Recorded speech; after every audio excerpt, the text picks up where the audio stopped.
the approval of minutes from the February 8th meeting. All the members of the commission should have received a copy of those in your packet. Are there at this time any suggested changes, addendums, or a motion to accept as are? I'll make a motion to accept them as they are. Thank you, Ann. I'll second that. Thank you, Jeff. Could you call the roll on that, please, Cheryl? Chairperson Everett? Yes. Commissioner Brown? Yes. Commissioner Carr? Yes. Commissioner Noble? Yes. Commissioner Rasmussen? Yes. Commissioner Lawrence? Yes. Thank you. Thank you, Cheryl.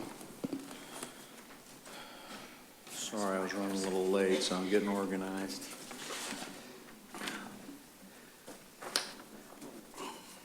Okay.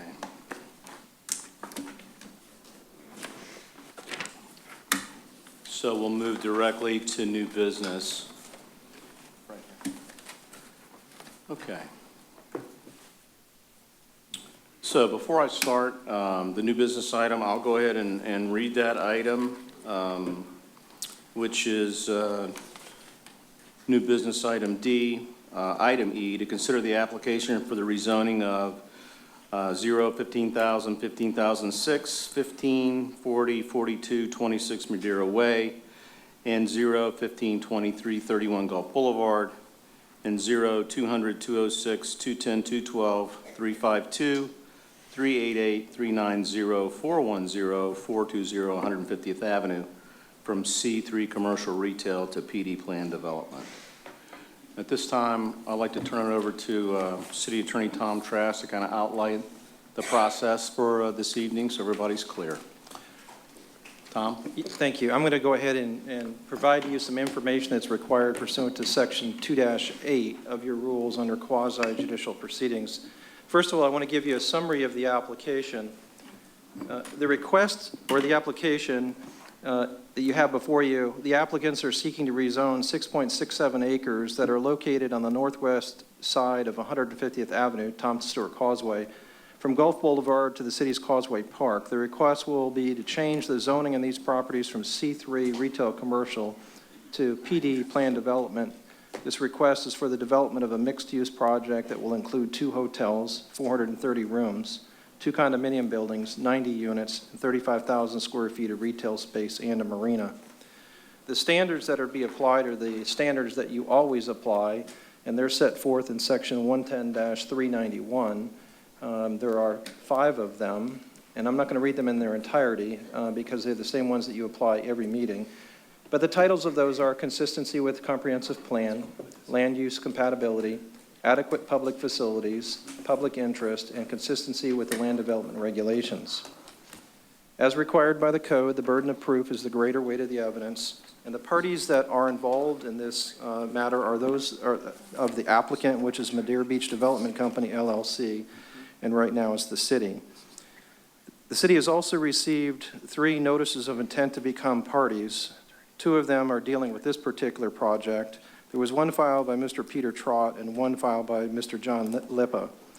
Those were not filed timely. They had to be filed at least 5 days prior to today's hearing. They were not. They were filed on March 11th, and therefore they should not be considered parties to this action, although they will have the opportunity to speak before you tonight as a member of the public.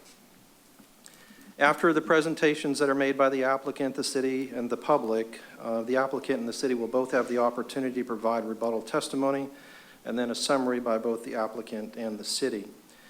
In addition to that, the code requires me to read the ex parte communications that came in dealing with this project alone. I think there are 6 or 7 of them, so if you could bear with me, I'm going to go ahead and read them to you so that they are in the record.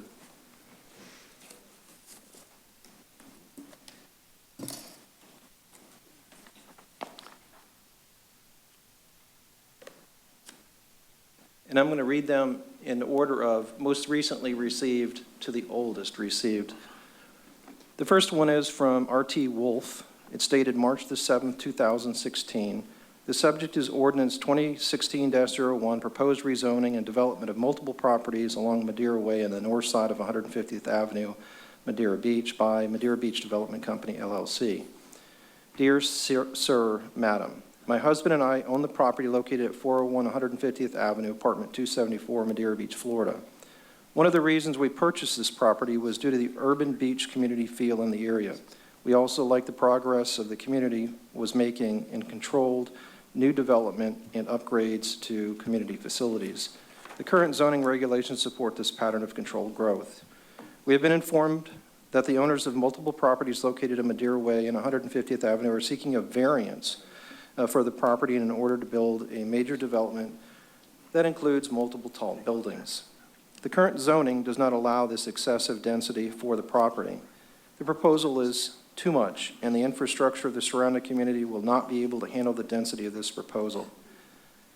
We are not opposed to the development, and we believe that the developer should conform to existing zoning regulations. The new buildings should complement the community, not drastically change the community. We oppose the granting of any such variances.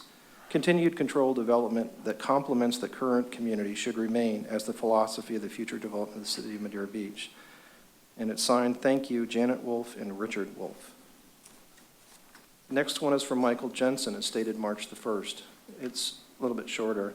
Its subject line is Holiday Isle Marina and Madeira Beach Development.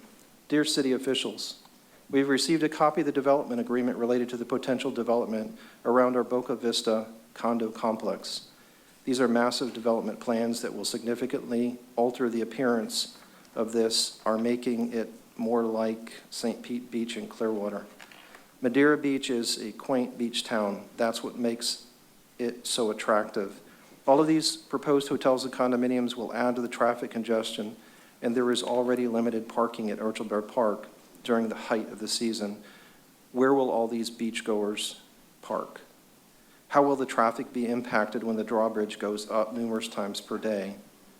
We already have difficulty pulling out of our condo complex now. We're all for development and aware that Madeira Way has quite a few empty shops which need to be filled, but why so much development in such a small area? Please remember to do what's best for the town and not the developers. Thank you, Jan and Michael Jensen. Just a couple more. This one is from Anna Pereira. Sorry if I butchered that name. It's dated March 1. It says, hello, Commissioner Shantz. We're the owners of 7 properties in Madeira Beach, all of which are only 100 to 400 feet away from the proposed 150th Madeira Way development.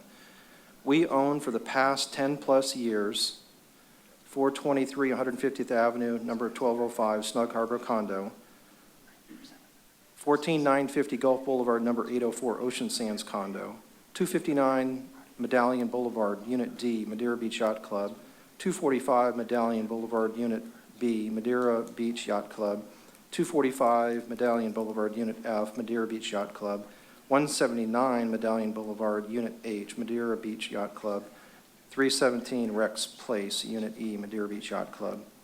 We strongly support the proposed 150th Avenue Madeira Way project, as well as the Holton project, and thrilled to see this happen so close to our properties. In fact, we doubt any other owner has as many properties so close to the project. We are among many Canadians who love Madeira Beach. Although we spend much time in Madeira Beach, our present commitments in Toronto mean we cannot attend scheduled meetings regarding this development. We ask that you please put us on record as a significant supporter of the 150th Avenue Madeira Way proposed developments, as well as Holton project. We applaud the developer for making such a big bet on Madeira Beach and should look at this as an opportunity that we should absolutely endorse. These projects help significantly raise the status of the city as a premier destination. Of course, with progress comes more traffic. We own in downtown Sarasota, a tourist destination as well, where there is a huge building boom and traffic worse than Madeira Beach, but we see little/no opposition to the development. Thank you for the amazing work you are doing in Madeira Beach, Anna and William Pereira. 3 more. Next is Greg Jessup. This is dated March 14th. Subject, in favor of Madeira Beach development. Hello, city staff and commissioners. This is Greg and Brandy Jessup at 564 Crystal Drive. We are writing to let you know that we are totally that we totally support all of the redevelopment plans that you have for our city. We are the younger next generation of homeowners and taxpayers in this city, and we want a new and vibrant place to raise our children.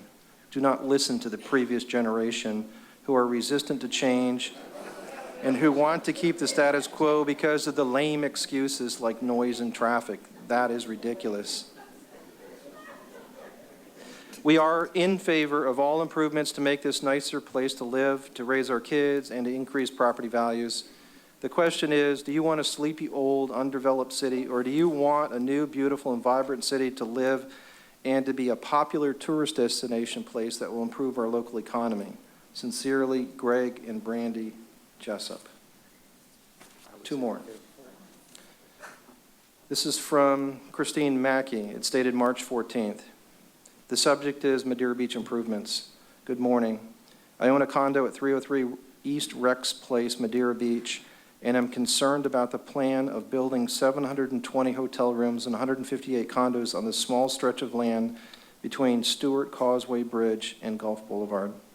This plan will improve the value of our property, but will it be worth the parking lot effect of traffic on the roads that will result from constructing such high-density buildings on such a small stretch of property?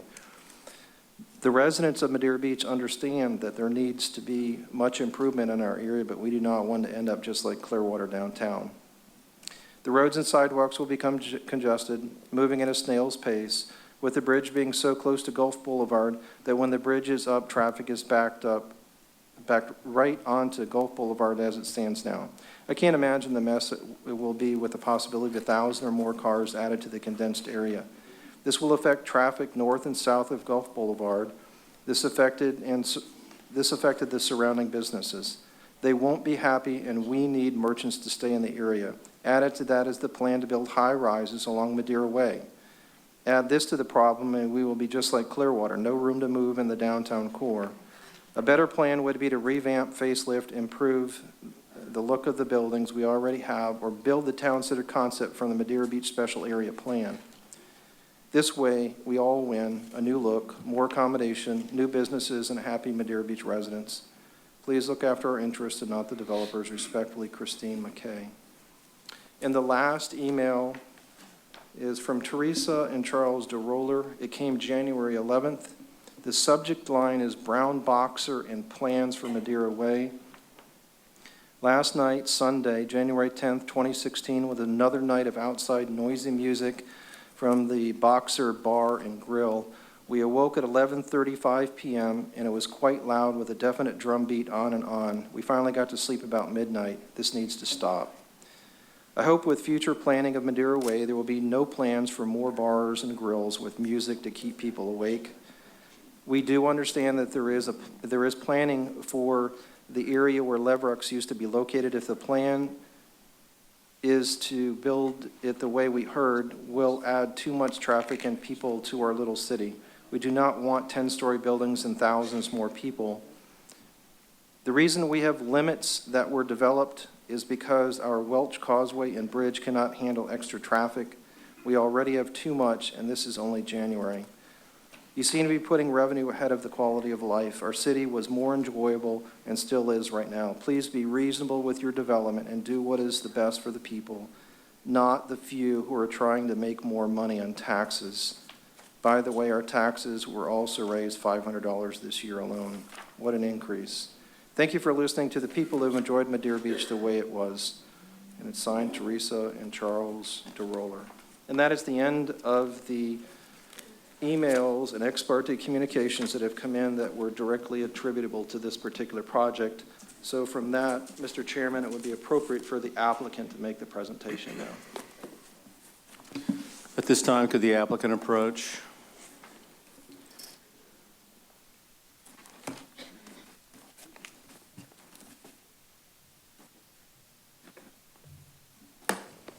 Good evening, Mr. Chairman, honorable members of the Planning Commission. My name is Kate Wells. I'm an attorney with the law firm of Shoemaker, Lupin Kendrick at 101 East Kennedy Boulevard in Tampa, Florida. It is my honor to appear before you this evening on behalf of the Madeira Beach Development Company. With me this evening representing the applicant is Bill Carnes, Also present is Tim Clemens with Mesh Architecture and Robert Pergolesi with Gulf Coast Consulting. For the record, I would like to just state that I agree with the city attorney's assessment with regard to the notices of intent that were filed on Friday, March 11th. The public hearing was noticed on February 26, 2016. Section 2-7, subsection A of the code states that a notice of intent to be a party must be filed not less than 5 days prior to commencement of the hearing.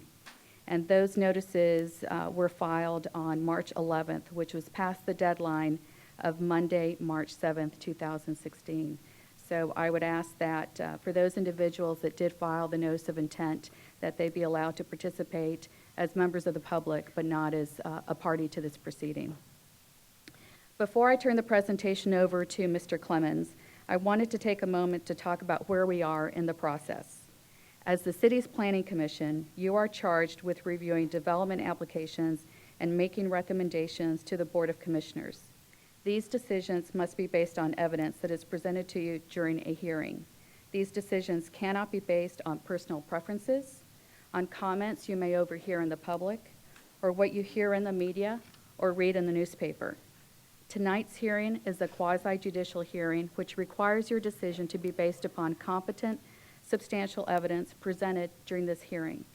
Incompetent substantial evidence includes expert testimony, such as the testimony and evidence to be presented by Mr. Clemens and by Mr. Pergolesi, as well as the testimony from your planning and engineering staff. Based upon the testimony presented, this commission must then decide whether our application meets the criteria in the code.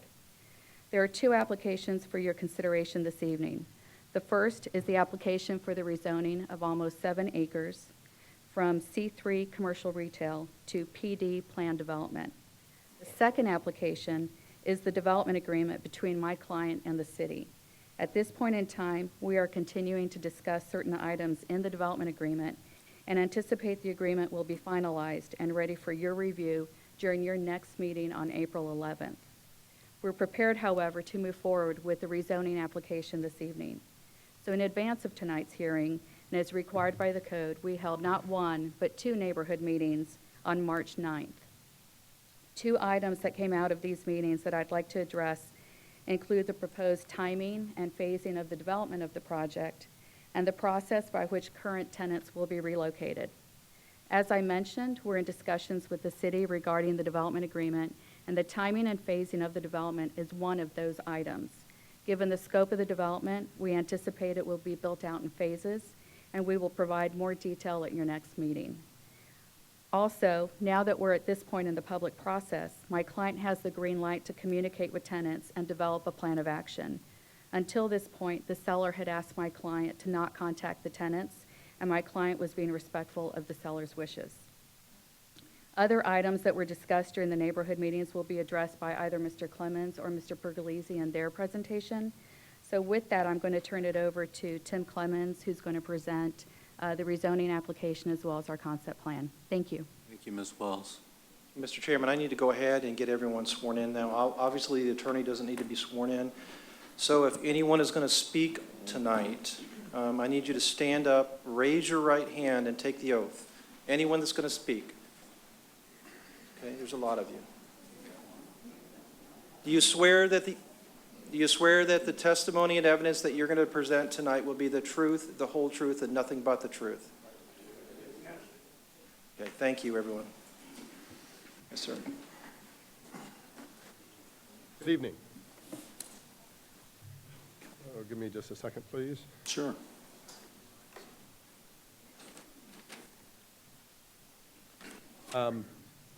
So my name is Tim Clemens. I'm happy to be here tonight and to make this presentation on our design proposal for the Madeira Beach Town Center project. I've not presented before you today, before. So are you just, if I'm going to show you images, are you just going to, you don't have screens, right? Yeah. You're just gonna turn it on. Okay.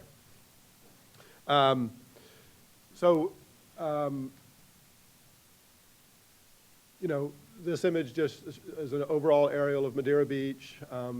a really beautiful geography. As you know, the town's a little over 1 square mile, 4,300 people. The area in yellow, the highlighted area in yellow, is the subject property, which is right in the core of the town center, as defined through the Madeira Beach Town Center Specific Area Plan. It represents 6.7 acres of the total 80 acres that was in the town center project. Although that, a lot of that included the municipal centers and the public parks. So of the total community, it's obviously a very small portion, and even within the redevelopment district for the specific area plan, it actually represents a pretty large portion of that. And you can see the property extends from Causeway Park at the northeast end, all the way down to Gulf Boulevard at the southwest end. This is a little bit washed out. So this is a site plan of the project. Just shows the components of the building, of the project, from right to left, starting at Causeway Park. We've got really 5 phases of the project. A condominium building, the marina with the dockmaster building, a second condominium, and then coming around onto Madeira Way. On the north side of Madeira Way is Hotel A, and then on the south side is Hotel B. And I'll get back to those with a little bit more detail in a second. This gives you an overall aerial shot just to put in perspective of the size and of the project and the scale of the project related to its surroundings. Also just to give you some orientation of the access to the project. What I'd like to do is start with really talking about the public spaces and the public connections, which are really emphasized in the specific area plan. And right from the beginning, our client asked us to really pay a lot of attention in the design to improving the pedestrian connections and public spaces within the project. So firstly, and there's 5 major improvements that we're proposing within the public spaces contained in or adjacent to this project. The first is Madeira Way itself. Madeira Way already functions as kind of a little bit of a main street for the community with the festivals that you have on Wednesday afternoons, for example, during the season. And we'd like to enhance and improve that to really making the street very much a pedestrian-oriented shopping street, less of a throughway and less of a shortcut between 150th and Gulf Boulevard, and really more of a destination place itself. So both of the buildings flanking the flanking the street would have continuous shops on the ground floor, plus the hotel lobbies. We have 2 lanes. We're proposing 2 lanes of traffic with parking on either side, and then wide sidewalks adjacent to the buildings, and aligning with the existing building where the post office is, and then further down at the end, the CVS. So that's the first improvement, is the enhancement of Madeira Way as a pedestrian-oriented main street for the community. The second is at the intersection of Gulf Boulevard and 150th Avenue is a dedicated 1/2 acre publicly accessible plaza. So we're proposing that within the development agreement that be a space that is would be open to the public. It creates sort of an oasis along Gulf Boulevard that really marks an arrival point for the city. All of the plans and the building designs, of course, are very conceptual at this point. They're meant to show the quality, the character, and the general scale of the proposal, but they're not meant to be definitive. But what we envision with the public plaza is a gathering place for the community, for small activities, outdoor dining, recreation, small group activities and meetings. We're also, in this area right here, and this is within the specific area plan, we're proposing a pedestrian underpass through the building that would connect Madeira Way to the north to the public plaza, so that the main 2 public spaces would interconnect, although there would be shops and restaurants around the entire perimeter of the block to also activate the edges. You can also see that there's a continuous public sidewalk along the perimeter of the block as well, as also then the diagonal cut through.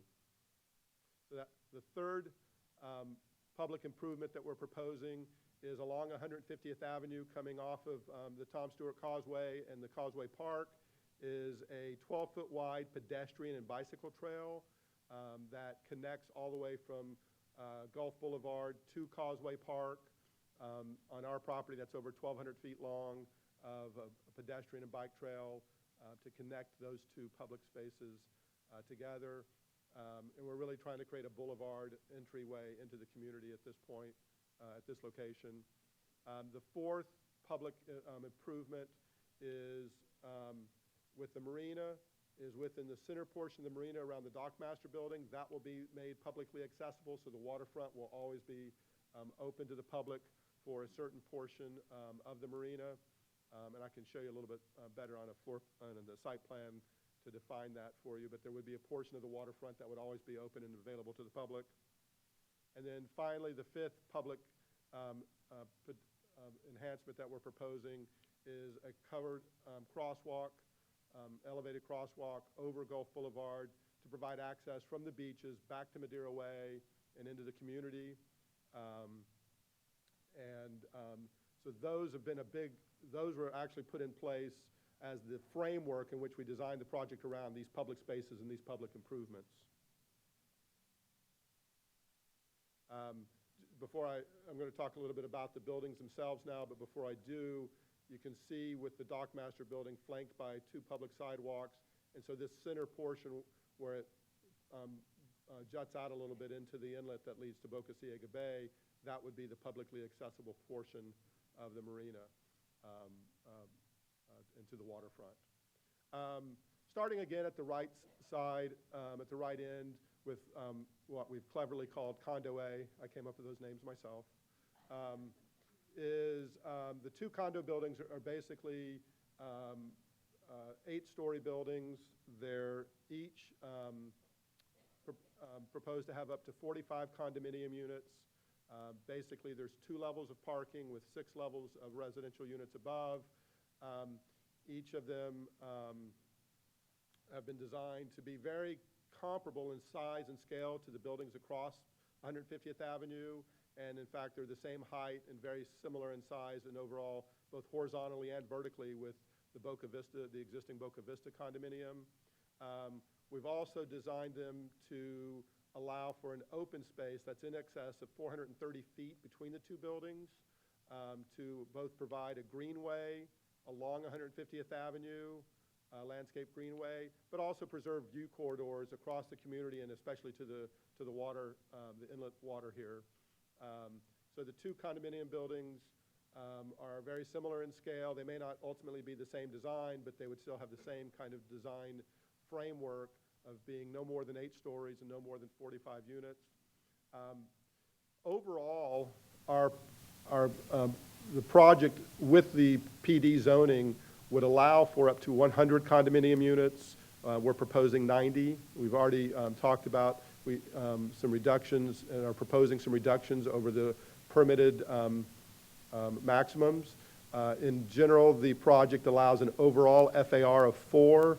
We're proposing a maximum FAR of 3, so we've taken a 25% reduction on the density for the overall scale of the project. By the way, that does include, as you know, the parking. So what we actually have is about an FAR of 2 with the buildings and about an FAR of 1 if you include the parking garages, for a total of 3. And then in terms of the hotel rooms, under the PD zoning, we would be allowed 837 hotel rooms. We're proposing 430. So that's almost a 50% reduction in the number of hotel rooms over what would be allowed as a maximum. Between the two condominium buildings is the redeveloped marina, which has 43 slips, 22 docks, but with boats on both sides. That allows for up to 43 boats. And then a new Dockmaster building, up to 5,000 square feet, that would contain services for the marina and maybe a small cafe or other retail space. Whereas all of the parking for the other, the condominium and the hotel buildings are contained within the building. This is the only surface parking lot that we're proposing. It's basically 40 cars to service the marina. And it's, again, this comes from the special area plan of looking at parking strategies that allow for more efficient land use and more green space. And we've taken that to heart to consolidate the parking within the buildings. As we move further west and we come to the two hotel properties, again, north of Madeira Way is Hotel A is intended to be an extended suites hotel of up to 180 hotel rooms. It also has 5,000 square feet of retail space on the ground level, fronting onto Madeira Way. These two buildings, the two hotel buildings, are programmed to be no more than 11 stories in comparison to Ocean Sands condominiums across the street, which are 12 stories. So again, we're proposing to be consistent with the immediate context with the hotels, similar to what we were with the condominiums. Hotel B is the larger of the two hotels. It's envisioned as a full-service hotel with up to 250 rooms. And because of the location and the nature of the block, it has the majority of the retail space, which is 40,000 square feet within this building. And that's retail and restaurant combined.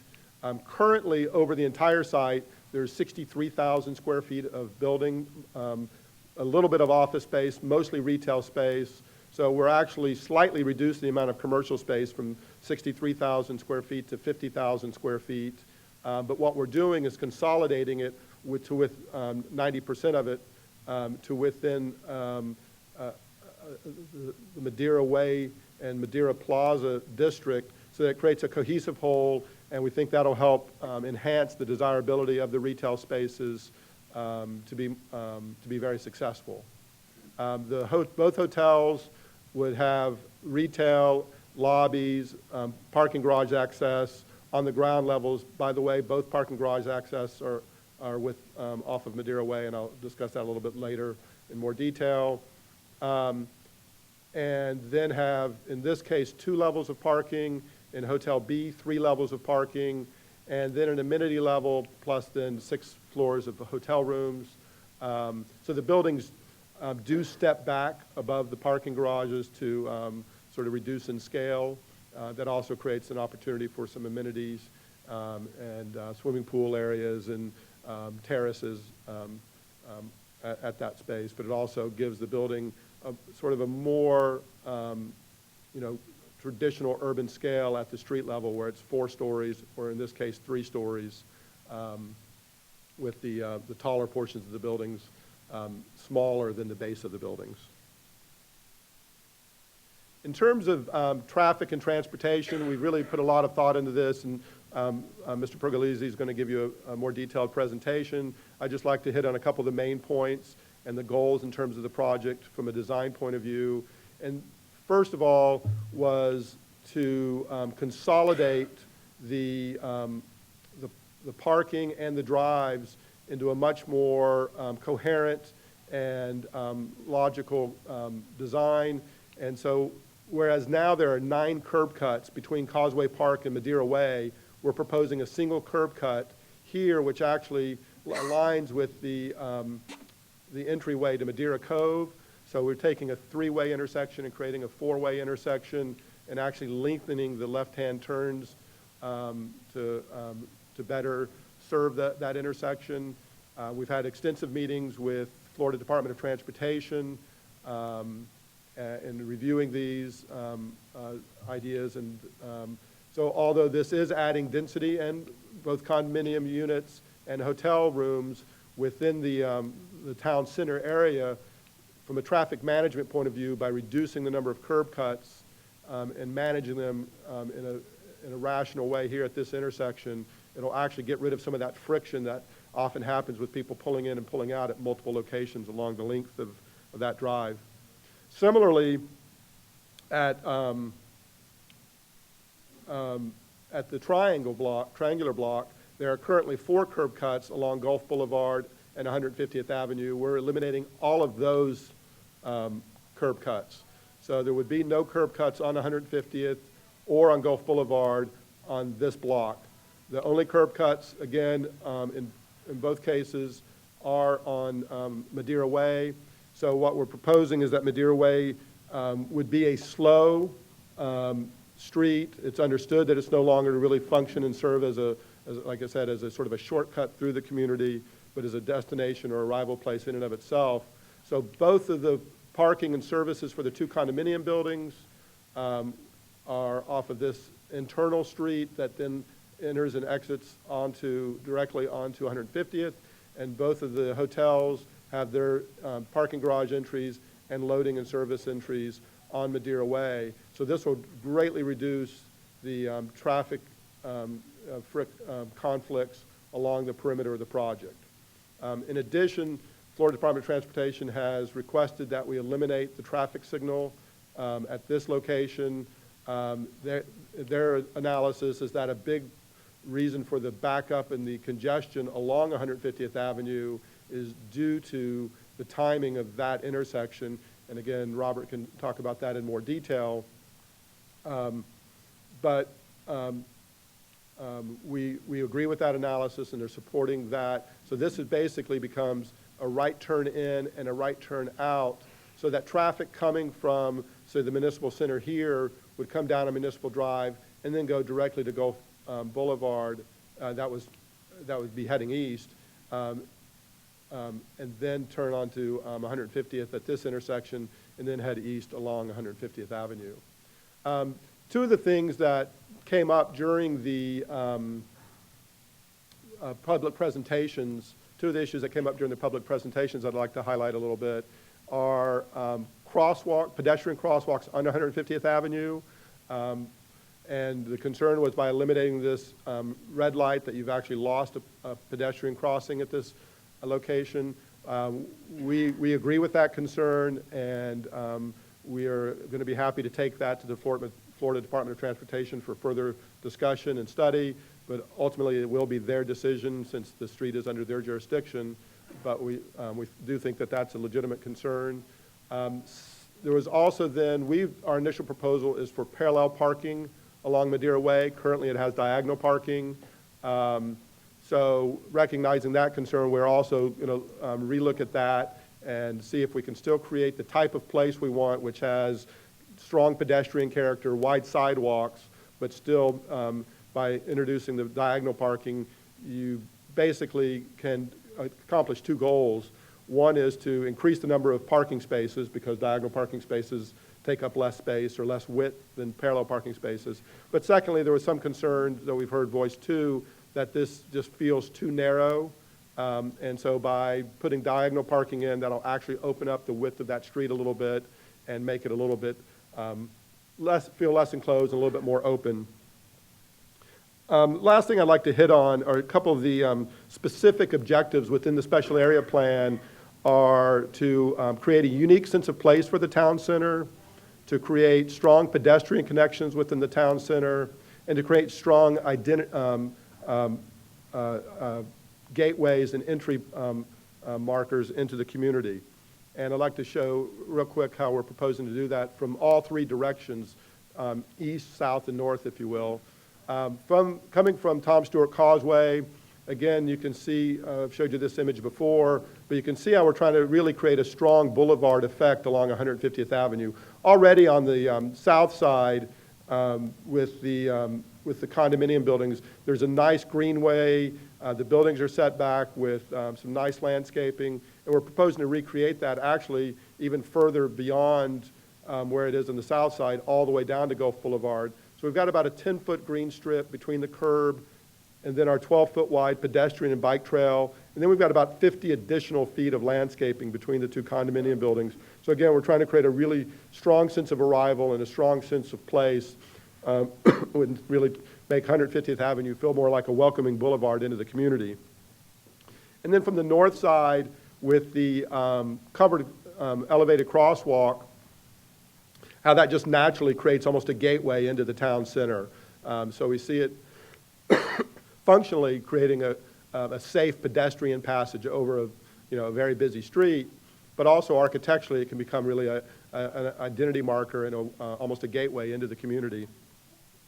And then from the south side, again, at the intersection of 150th Avenue, how the public plaza, the heavily landscaped public plaza creates an opportunity, again, for a real sense of identity, and a sense of place, and a sense of center within the community, that you've really arrived at the town center with that public plaza and the architectural and urban design opportunity that that presents. So with that, I'll turn it over to Robert to talk in more detail about the traffic and transportation issues.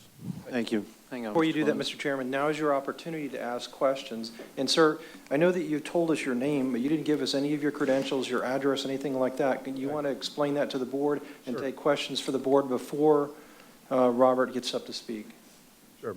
My name is Tim Clemens. I'm the senior principal with Mesh Architecture, located at 33 6th Street South in St. Petersburg, Florida. We're an 18-person architectural firm, and most of our work is on mixed-use urban projects, and especially multifamily residential, but in mixed-use urban projects. Okay. Kathleen Wells again. Just real quick, I've submitted Mr. Clemens' CV. It's being circulated. I would ask that that be entered into the record. Thank you. Thank you. So at this time, before we start with traffic, let's refer to the board at this time to see if there's any questions for the architect on the overall design, or any questions about anything. Soaking it in tonight. You good? Mike? Will the public be able to use any of the parking garages, or are they exclusively for hotel? The Hotel B, at a minimum, the Hotel B parking garage is intended to be the retail, serve the retail customers to the project. So currently, as conceived, and this is subject to change on final design, there's 3 levels of parking. The way it sort of works out is that one level of parking, which is about 140 spaces per level, satisfies the requirement for the retail spaces, for the retail and restaurant spaces. And then the 2 levels of parking above, which would be 280 additional spaces, would serve the 250-room hotel, plus its employees. And actually, I did not make that point. There's parking standards within the C3 zoning district for all of these uses, for marinas, for residential, for retail, for restaurants, and for hotel. In all cases, we have slightly exceeded those parking requirements. For example, the condominiums with 45 units are required to have 90 parking spaces, or 2 per unit. We're proposing 95, so there's a few for guests or additional parking. Similarly, in both of the hotels, there's a required number of parking spaces for the hotel guests and for the retail and restaurants. In both cases, again, we're slightly in excess of the minimum, and that doesn't include any of the street parking on Madeira Way. And then finally, with the marina, we've got about 20 extra spaces in that location as well. So roughly 160 public parking places. There's 140 within the Hotel B parking garage. There's also 20 within Hotel A, and then there's 40 for the marina. And then with the parallel parking, there's currently 26 parallel parking spaces on Madeira Way. If we go to diagonal, that number would increase somewhat. Now, those are public parking spaces, and those aren't dedicated to this, to these buildings. Right. You understand that? Right. Then on Madeira Way, so as it comes out to 150th, if you're traveling towards 150th, you can only make a right. Is that correct? Yes. Okay. And then when you're coming in, you can make a right onto Madeira Way off 150th. Correct. Okay. And the idea, again, is to try to discourage sort of shortcut traffic. Right. I just want to make sure I understood that. Yep. Any other questions before he steps away? No? Ian, you okay? Everybody okay? Okay, thank you very much. Well, that's a great segue to traffic. Yes, sir. My name's Robert Pergolizzi. I'm a principal with Gulf Coast Consulting. I'm a AICP certified planner and a PTP professional transportation planner. I've been sworn, and my resume has been entered into the record by Kate. We did the traffic study for this redevelopment. We conducted traffic counts along Gulf Boulevard and along several of the median openings and intersections along 150th Avenue. Those were conducted in early February, and I'm glad to say it was a beautiful Chamber of Commerce beach day, and the traffic counts did reflect that. The traffic counts we conducted were actually seasonally adjusted slightly upwards to represent peak season conditions, so we are analyzing a worst-case scenario of the peak season, which would be kind of like this week and next. That's what we're in now. Currently, 150th Avenue between the bridge and Gulf Boulevard operates at level of service C, and Gulf Boulevard operates at level of service D. We know that this project's not being requested for approval in a vacuum. We do know that last month you had recommended approval for the Holton project, and this study includes the expected traffic from the Holton project. So this is a comprehensive study where, on top of the traffic counts we got for raw data, we added in the project impacts from Mr. Holton's project. This particular project would generate 3,889 daily trips, of which 292 would occur during the afternoon peak hour. We analyzed the removal of the traffic signal at 150th Avenue and Madeira Way. That traffic signal was too close to the signal at Gulf Boulevard and 150th Avenue, and the DOT did want it removed, and that is part of the project.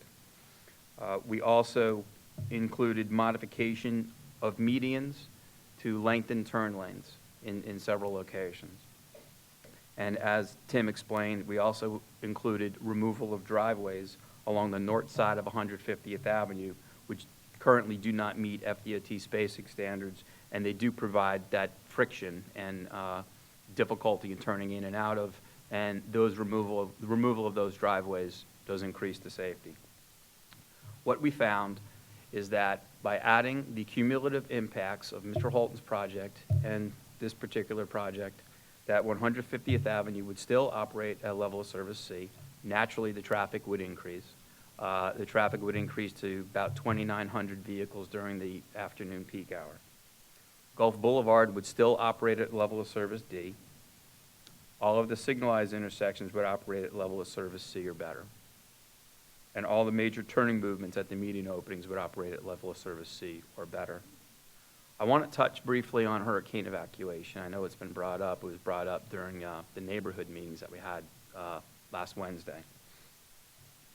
In the event of a hurricane watch, hurricane warning, tropical storm warning, there would be several days of advance notice for evacuating the island. If that does occur, the bridge would be closed. The bridge would not open, so the bridge would remain closed. And all lanes, all 4 lanes over the bridge, would be reversed for one-way traffic off of the island.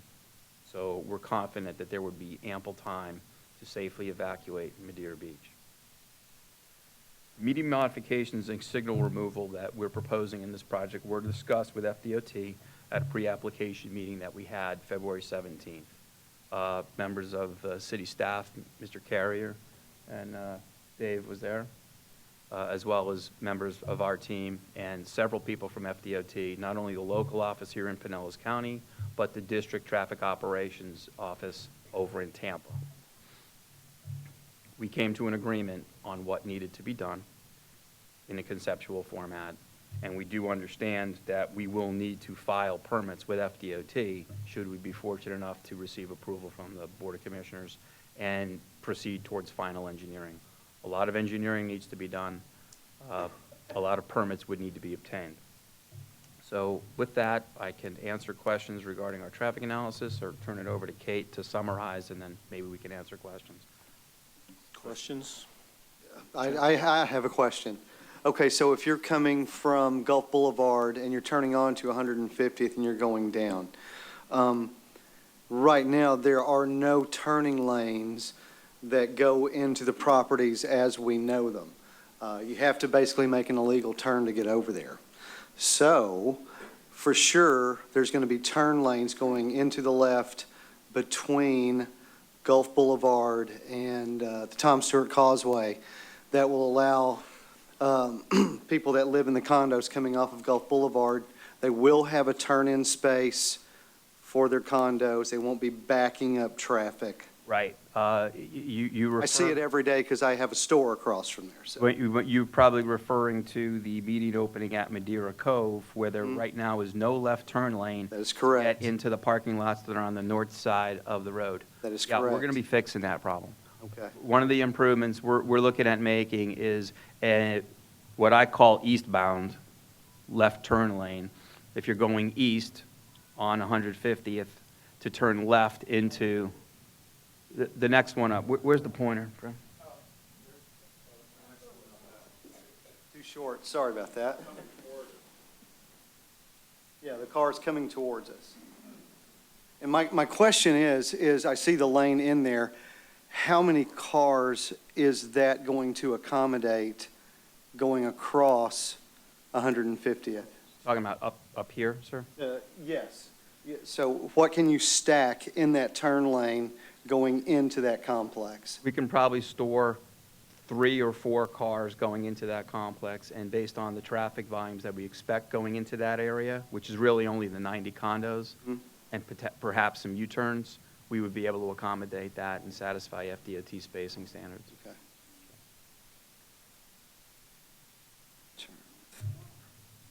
Anything else for traffic? No? Any way to keep the light green when the bridge goes down to clear the traffic? Can you have like a switch up there in the tower to make the light stay green for a while? We'll talk to DOT about that. Just curious. Okay, well, one last traffic question then, and I don't know if this is the appropriate time or not, but seeing what happens on 150th, one sailboat can wreak havoc on a lot of cars. Are we even considering having scheduled opening times for that bridge so that the flow of traffic is not interrupted as often? That bridge already has scheduled. 20 minutes. Dave, do you know that? On Do you know 20 that, Dave? minutes. It's, excuse me, it's not on, it's on demand now because of the construction, and that will change. So you're seeing the bridge go up and down. You're seeing a lot of issues during the day right now because of that work that's been going on for, we're going into 6 to 7 months now. The bridge work you're The talking bridge about, work, Dave? Okay. yes. So once that's complete, how many times will that bridge cycle per hour? It's on the hour, 20 minutes, and then on the hour. There's 3 times per hour. 3 times. Okay, thanks, And then I Dave. think Does that it's- answer your question, Jeff? Okay. Right, they're all timed like that, right. Yes, ma'am. Thank you. Kate Wells, just to summarize before we turn this over to the public for comment. At the outset of the presentation, it was stated that the retail space we're requesting is 35,000 square feet. I want to also note that our application includes, in addition to the retail space, and as shown by Mr. Clemens, we're going to be requesting 15,000 square feet of restaurant space. So I just wanted to clarify that for the record. With respect to the rezoning application, and as Mr. Trask advised you, Section 110-391 of your code sets out the criteria that this commission is required to apply this evening to our application. The first one is you must find our application consistent with the comprehensive plan, and that necessarily includes the Madeira Beach Town Center Special Area Plan. I believe the evidence presented by Mr. Clemens supports that this type of project is exactly what the Special Area Plan requires and calls out for. The second criteria in your code requires that our request for a PD zoning be consistent with the adjacent land uses. And again, I believe that Mr. Clemens' presentation addresses how this plan is compatible with the condominium units around it, with the development around it, the hotels, not the hotels, but the other condominiums across Gulf Boulevard.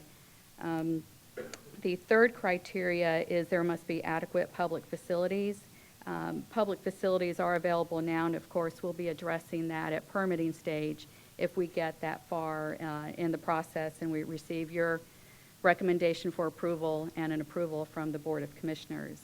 We always would have to deal with that level of service at the permitting stage. And it's been discussed, and again, you'll see that level of detail in our development agreement with this type of project. Since we anticipate that development will be in phases, we would address concurrency and public facility availability at each stage of permitting, at each phase of development. So we're not looking at that at the outset, either now or at permitting. It will occur as we're phasing the development. The fourth criteria is public interest. The zoning district that we're requesting is required to promote the public health, safety, and welfare. I believe, again, the testimony provided by Mr. Clemens, the documentary evidence, shows that this is right on point with what the special area plan calls for. And of course, the traffic analysis or the transportation analysis done by Mr. Pergolesi establishes that we're not going to be lowering the level of service on the road. The last criteria, consistency with your land development regulations. Again, the presentation this evening, I believe, establishes that the proposed request for plan development zoning is consistent with the land development regulations. So I thank you for the opportunity to present this evening, and we remain available to answer questions at the conclusion of the public comment. Thank you, Ms. Wells. Thank you. Mr. Chairman, before Yeah. she steps down, it's the appropriate time now for you to make a decision whether or not you're going to accept into evidence the items that have been tendered into evidence. I think that Ms. Wells has tendered into evidence the application package. She's also walked over and handed to us the curriculum vitae of Mr. Pergolesi and Mr. Clemens, and it would be appropriate to accept those into evidence as part of the record.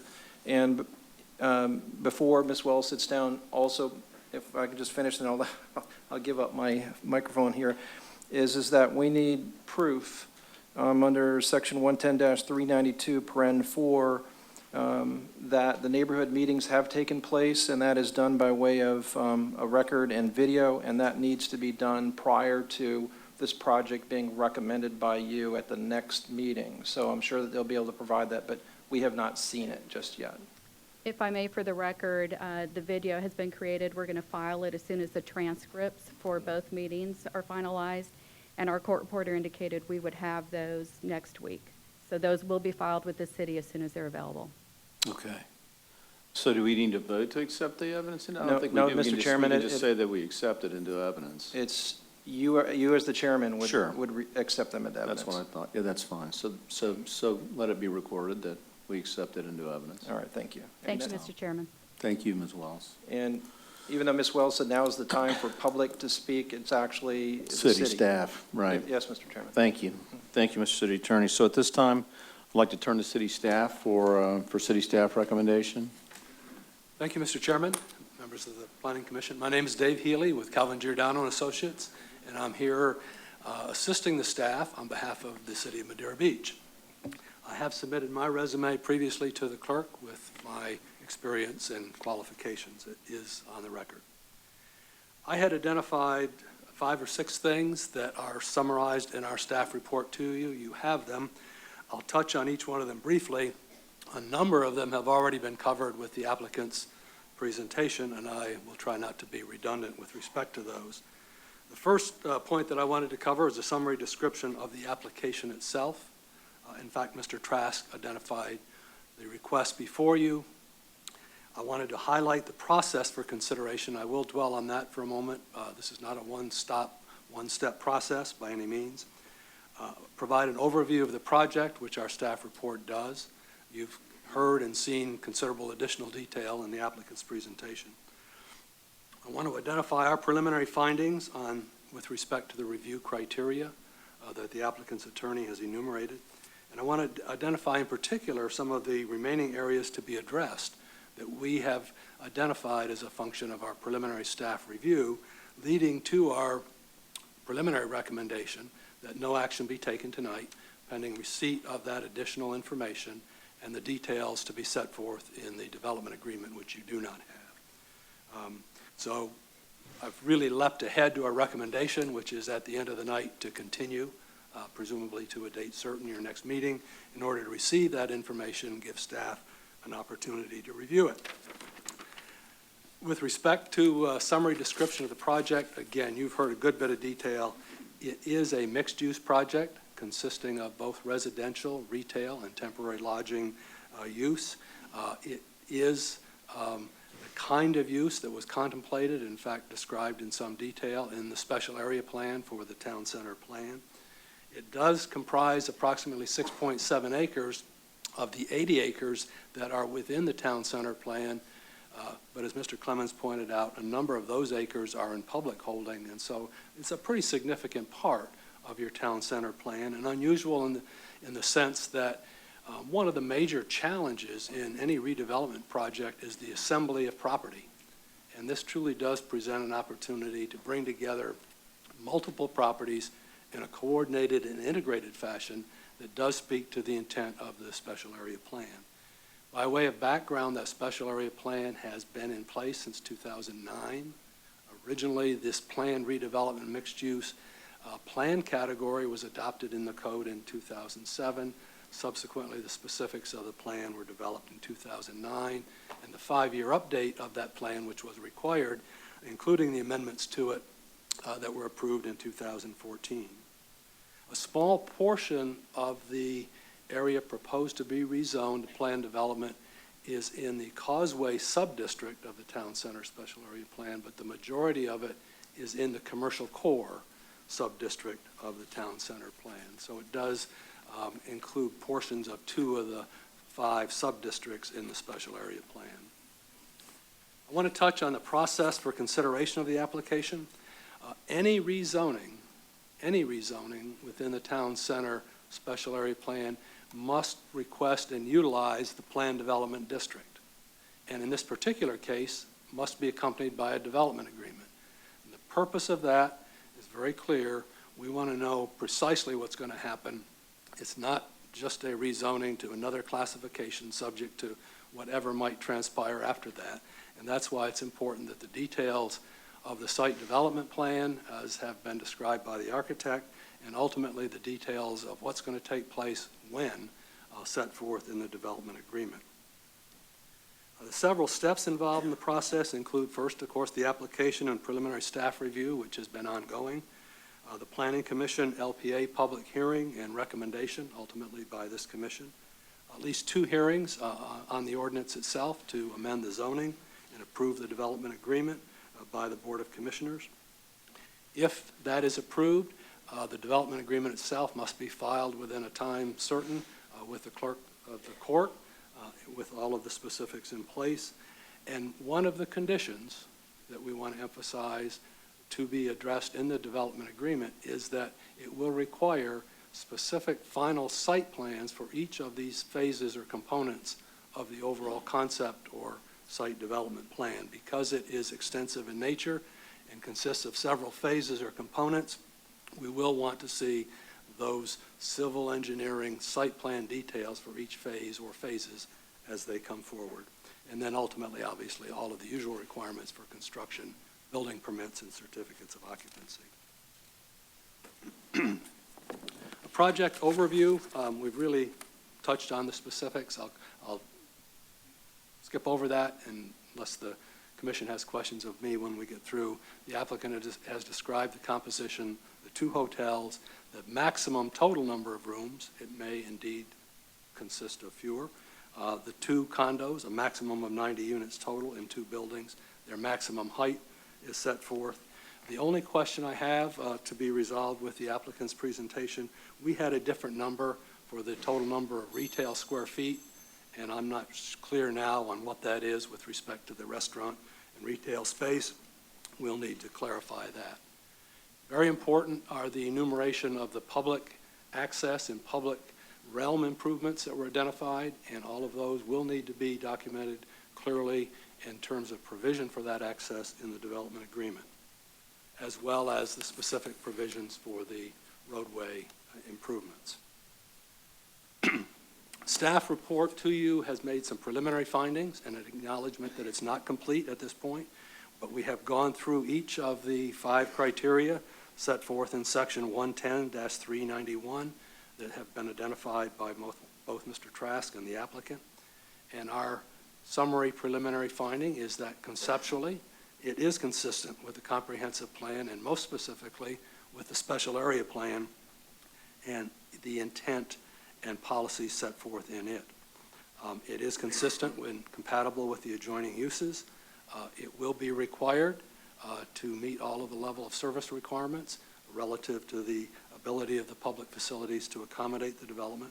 And we find that on the balance, it would indeed be in the public interest, consistent with those enumerated policies in your plan and special area plan, as well as the specifics, which we will insist be met relative to the requirements of the land development regulations, which is specifically what we're talking about with the requested amendment to the zoning designation. It is, as we point out in our staff report, subject to the additional details and conditions to be set forth in the final concept plan and the development agreement. And I do want to touch on what at least the principle of those additional requirements are so that it's clear to the board what additional information we're seeking, and I believe the applicant is aware of these and has touched on some of them already this evening. The first is that with respect to the overall concept and site development plan, it will be subject to subsequent specific site plans for each phase or component of the project. That's number one. Number two, specific concurrency determinations. There will be provided an overall estimate of what those impacts will be. They've done it for traffic, they will provide it for water and sewer and so forth.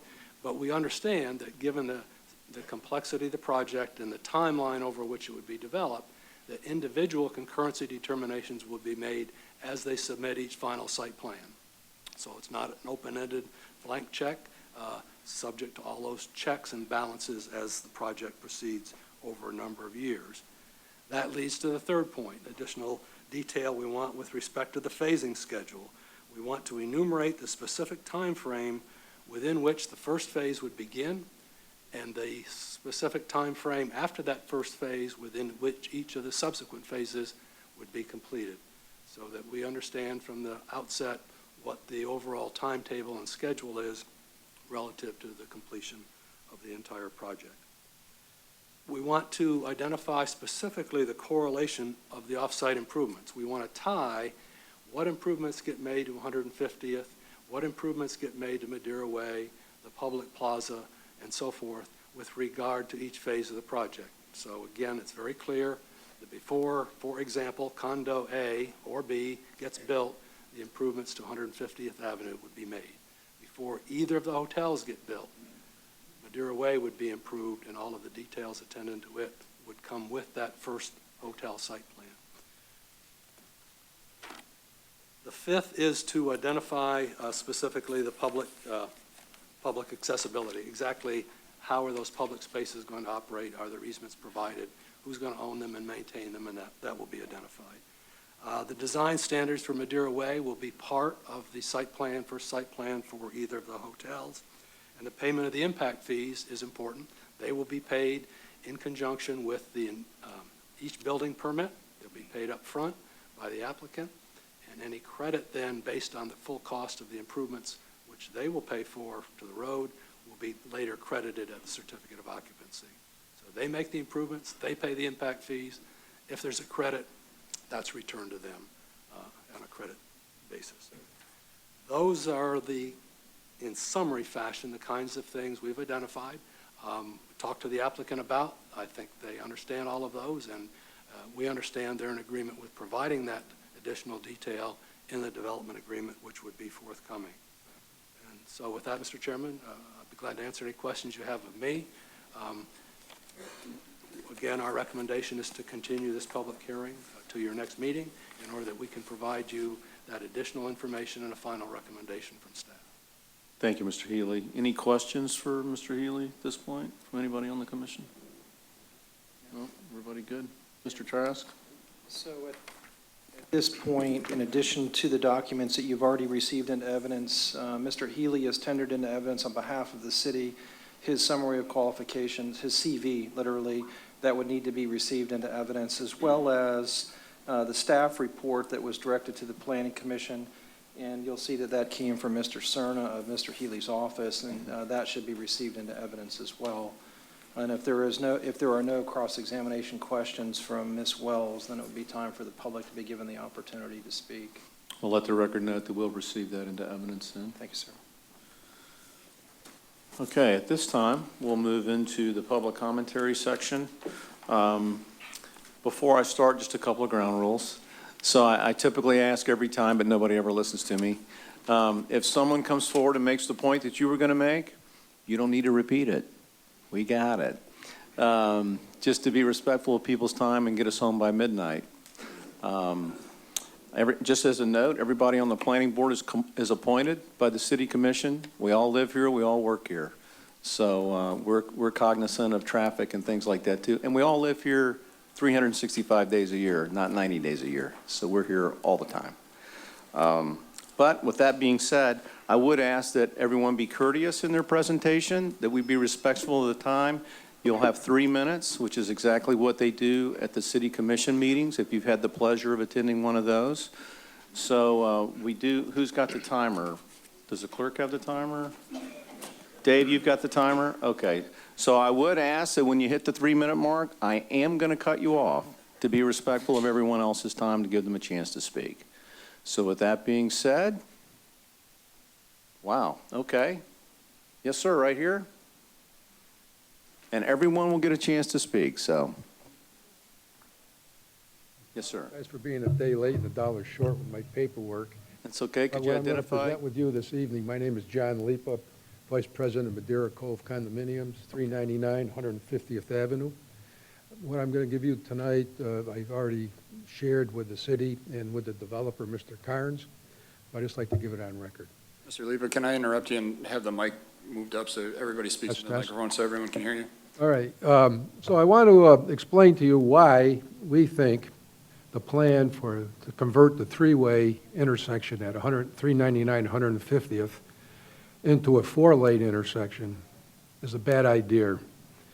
And it may look good on paper, but it's just fraught with disaster in reality. Right now, it's very precarious to try to make a left turn out of our entranceway. When we attempt to do this, we have to move into the space that's between the east and westbound lane and almost have to go perpendicular or parallel in order to keep the front of your car and the back of your car out of the flow of the traffic.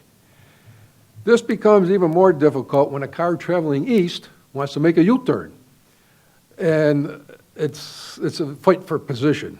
It's bad. Especially in the high season, it could take a very long time for a break in the traffic going west.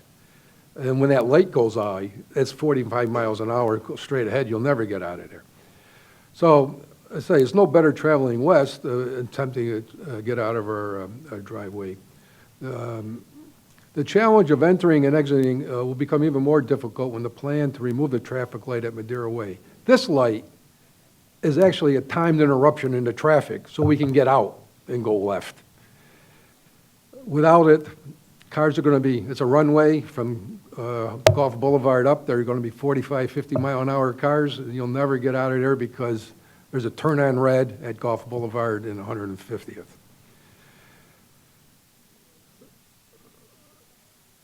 So now, you know, traffic, if you're going east, the traffic the drivers will pause if the red light is there and let you out. But without it, you're never going to be able to go left. It gets even more troublesome when you're trying to make a U-turn. Now, you can just think of this, 4 lanes, cars coming from Madeira Cove want to go left. There's a car coming. Car from the condo Marina wants to go right. And then you got 2 cars going east and west wanting to go make a U-turn, all in the same space. It's physically impossible. It's fraught with disaster and potential and accident potential. So please remember, in my short period of time here, that we only got Madeira 150th Avenue is where we live. It's our neighborhood, just like your city is your neighborhood. Please, we're asking Mr. Carnes to think about it as if a neighbor. And if we have a problem, the people he's going to bring into the condos and the hotels and marina are going to have a problem. We all going to be happy if we can figure this out. All right. Thank you. Thank you very much. Yes, sir, in the red back there? Sir, You'll you have need to come to up the here. front. You got to get up here on the mic where everybody can hear you. That's okay. My name's Dr. Walt Manning. I've been a resident of Madeira Beach full-time for over 16 years. I suppose I'm one of the old-timers that the one letter writer so rudely mentioned. Everything that the hired guns had to say here tonight sounded very good. The lawyers seemed to indicate that what we, the people of the community, want doesn't much matter as long as everything conforms to the rules and regulations. I tend to differ with that. The gentleman who talked about traffic and how apparently it's going to improve everything apparently has never been to Clearwater Beach. I did not move to Clearwater Beach. I moved to Madeira Beach because I happen to like Madeira Beach as it is. Granted, it needs improvements. But if you have a plumbing problem in your home, you don't tear down the home and build a new one, you fix the plumbing problem.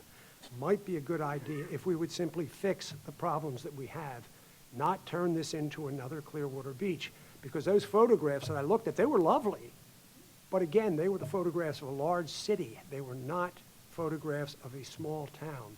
This is a small town, and I very sincerely hope that it will remain some. And that's about it. Thank you. Thank you, sir. Appreciate it. Yes, ma'am.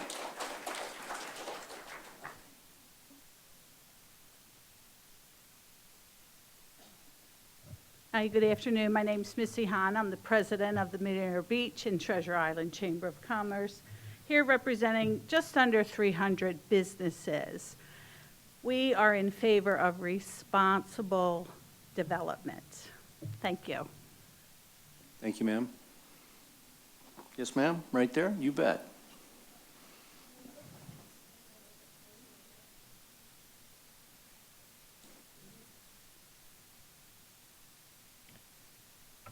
Good evening. My name is Cassandra Tadaro. I live at the Madeira Beach Yacht Club. I'm a full-time resident, and I would like to address the fact that in this development, they justified the height of their buildings based on the buildings that are across the street on the south side of them. But they did not address all the residents that are on the north side of that slip, not only at Madeira Beach Yacht Club, but going even farther down. So aesthetically, this building is not in compliance with the buildings that are on the north side of it. And I noticed that while they refer to Madeira Way as a shortcut, it's not a shortcut. People go there to go to the plaza that's there. They go there to go to the post office. And so it's not really a shortcut, and you're cutting out that signal when, in fact, perhaps what you should be doing when that bridge goes up is coordinating that light so that it is on at the same time as the Gulf Boulevard light. So that would alleviate that, and I didn't see where on this plan it's showing it from farther east. So when you're coming off Gulf Boulevard, can you make a left onto Madeira Way? So you're cutting that out. So how do you access the post office? You have to go all the way around. So to me, that's an inconvenience, and I think that's something that should be rethought as well as I don't see any breaks. If you're coming down off the Gulf Boulevard, going east, and you miss that turn, where are you going to turn around? Where are you going to make a U-turn if you've missed your turn? Okay, thank you. Yes, ma'am, thank you. Yes, sir.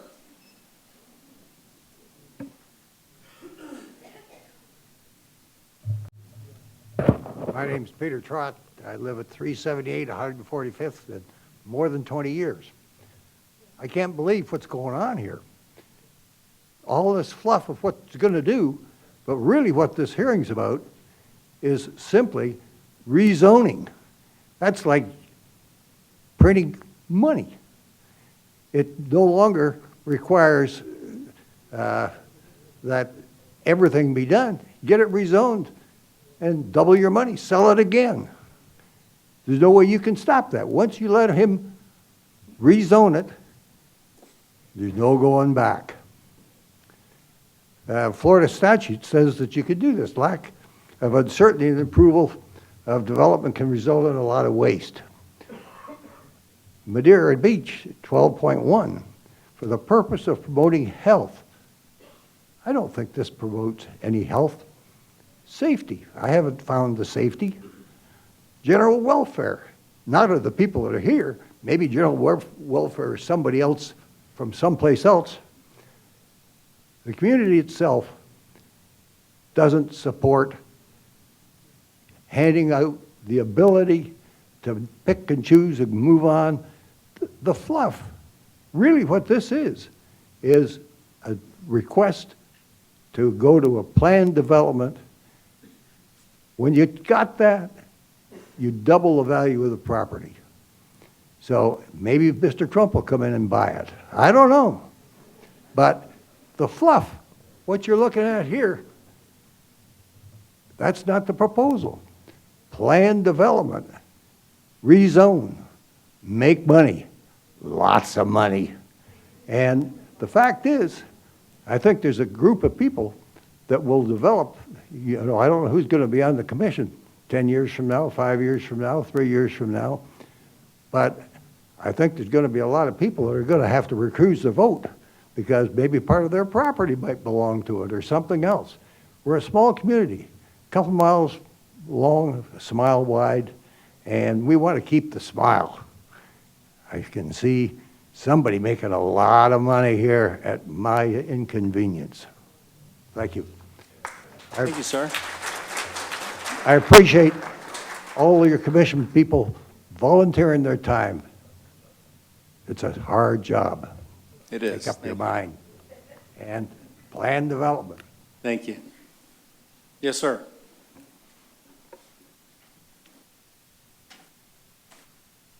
Hello, Mark Hubbard, Hubbard's Marina Johns Pass. Over the years, I've seen this place, I mean, people move here and they want to put a wall up and not change anything. And this area that we're talking about, for 20 years they've been talking about developing this. So it's nothing new. So for people to come in that have moved in and say that they didn't know that this area was going to be redeveloped at some point, sort of silly. And this project looks like a great project. It's going to be good for the community. It's streamlining the traffic. It's helping people, visitors coming to this area. It helps the residents in this area, and it's going to help the businesses in the area. So it's a win-win-win for everybody. It looks like it's going to be a great project. Congratulations, Madeira Beach. Thank you. Yes, sir.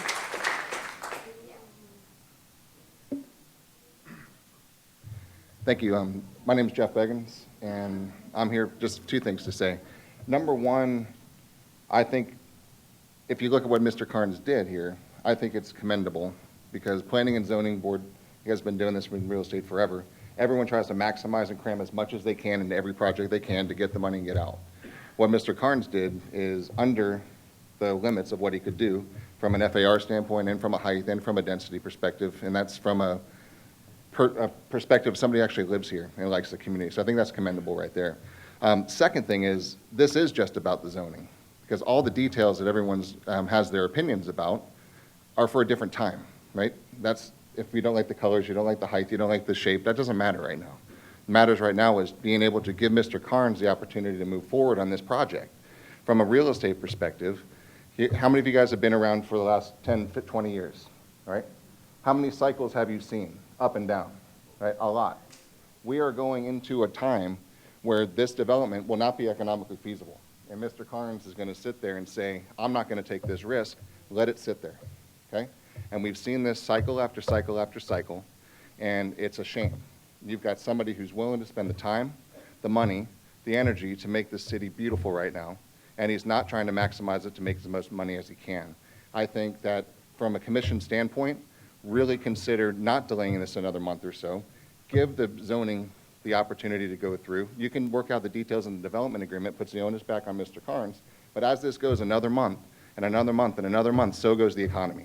The economy starts to slow, which it is, right, in many different sectors. You're going to stop You're going to stop development. You're going to see us stuck looking at that ugly-ass, community, that building, for a very long time.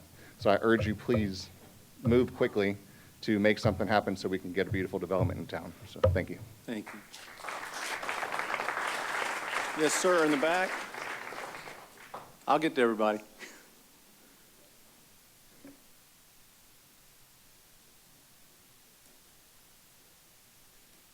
My name is Larry Butterfield, and I have a business at Johns Pass, and I've been there, October will be 9 years. I think we should go ahead with this property. I think it will beautify the city. It brings better people here. Also, the fact that people haven't thought about it is the fact it raises a lot of tax money and revenues for the city. 'Cause you can build buildings like this that look really beautiful. Nobody's really complained about the ROC Center, but it looks really, really nice. It was a great development for the city. Also, the fact that I've seen this happen in other places where it does raise property values. So it could be a win-win for everybody and the city. I hope we have passed this thing for the residents and the businesses of Madeira Beach. Thank you. Thank you, sir.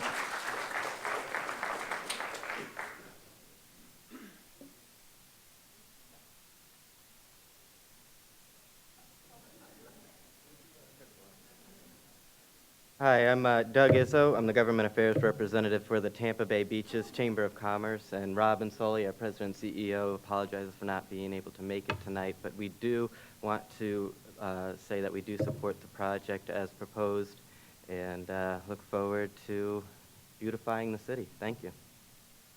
Thank you. Yes, sir, you've been patient. Nope, right there. You got it. Come on.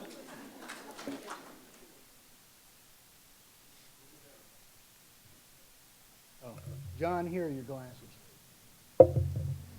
I'm Derwin Smith, and I own and have operated the Madeira Beach Marketplace that includes the post office and the shops to the west of it. I was raised in St. Petersburg. I've been around here all my life.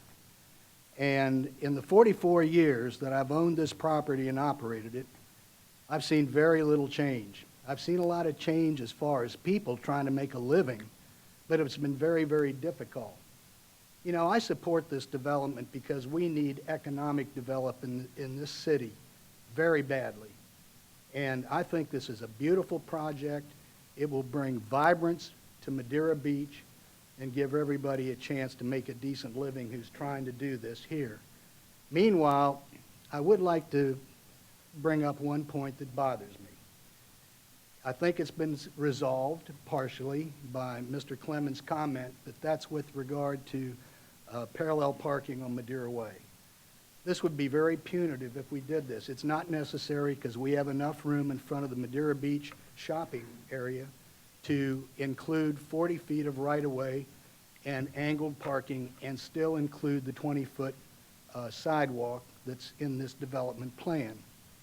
But as far as parallel parking, it is truly something that's punitive, inconvenient, and there's safety issues. It's punitive because you will lose 40% of the parking spaces that we now have if you convert from angled parking to parallel parking. In addition, it's inconvenient and most people can't do it. The post office handles 250 to 400 patrons a day at their counter. This is personal contact. There are 580 post office rental boxes that people need to get to, and they don't need to have to wiggle in and out of a parallel parking space. Now, the reason I brought this up is that I want to make sure that this is addressed if you approve this. I'm in favor of this development, but safety is an issue. You don't want people exiting their cars into traffic, opening the door from the driver's side, and getting out into oncoming traffic. So I think the development plan deserves to move forward. I support it. I hope that you will support it in your vote. Just remember, let's keep the angled parking as part of the plan. I think it's very, very important. I appreciate what you're doing. Thank you for letting me speak, and God bless you all, and good luck. Thank you, sir.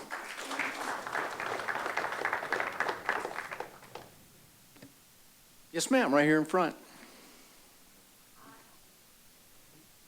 Hi, I'm Ginger Tolliver, Bay Point Drive, Madeira Beach. Again, you've addressed some of the problems about the traffic, but the traffic, to me, is going to be horrendous. We've already got one huge development that's going to tie up traffic. My big question is, even if you address all the traffic problems, what are you going to do during the construction period? I work in St. Petersburg. I go down through Treasure Island where Mr. Carnes lives. And if Mr. Carnes goes home, he obviously has been stopped for up to 20 minutes by the construction of one building on Gulf Boulevard on the right. I don't know what the name of it is. But I'm very, very concerned. There are limited ways to get off this little island we live on.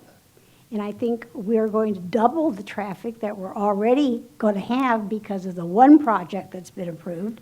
So to me, I don't see how it's not going to multiply it exponentially. It all sounds good on paper, but you're not one of the people that tries to get over across the bridge from where I live today, much less with all this other stuff. And if you said the bridge is going to go every 30 minutes or 20 minutes. It takes 10 minutes for the bridge to go up and 10 minutes for it to go down. So what time does that give us to get across the bridge? Sorry, guys. Yeah, thank you. Yeah, I have a business in Treasure Island, so I drive up and down that every day.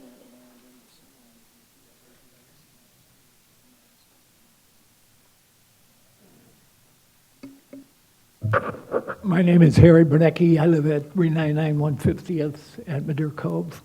First of all, I want to thank city leaders, all you commissioners, for what you've done. Now what I want to say is that everything I wanted to say has been said. Well, then you're not supposed to come to the podium. No, here.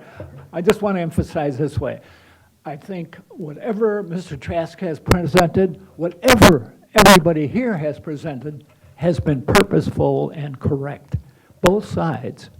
And I think that anybody that doesn't expect change in life gets lost. They get pushed by the wayside, despite the fact I'm one of those old-timers you were talking about. What I want to say, the emphasis, what has been put forth here is that traffic issue. I don't think, from whatever I heard here, has not been covered in the way that everybody is expecting it to. So anybody here, and I don't know how many of you will be here in 5 years, you've given this problem to whoever will be taking your places if you're not here. And I think if any time is given to any aspect as this, is to reconsider every particular about the traffic issues that are undeniably coming our way. Thank you. Yes, ma'am, in the back there?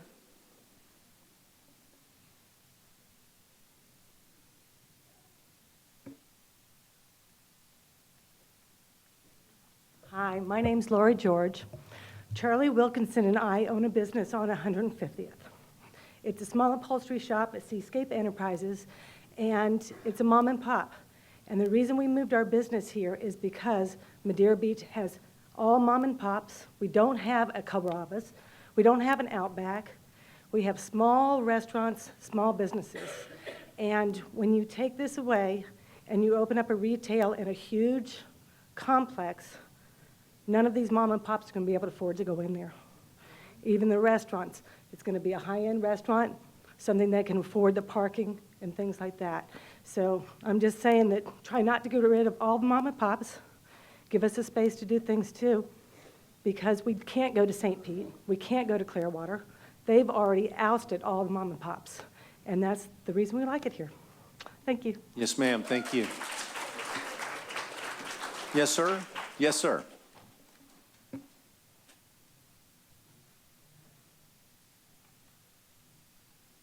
Guy Critelli, 13025 Pelican Lane.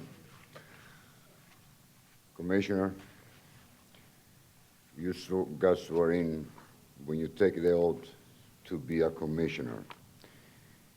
You know the rule and regulation, and you know what's going on the whole city come by.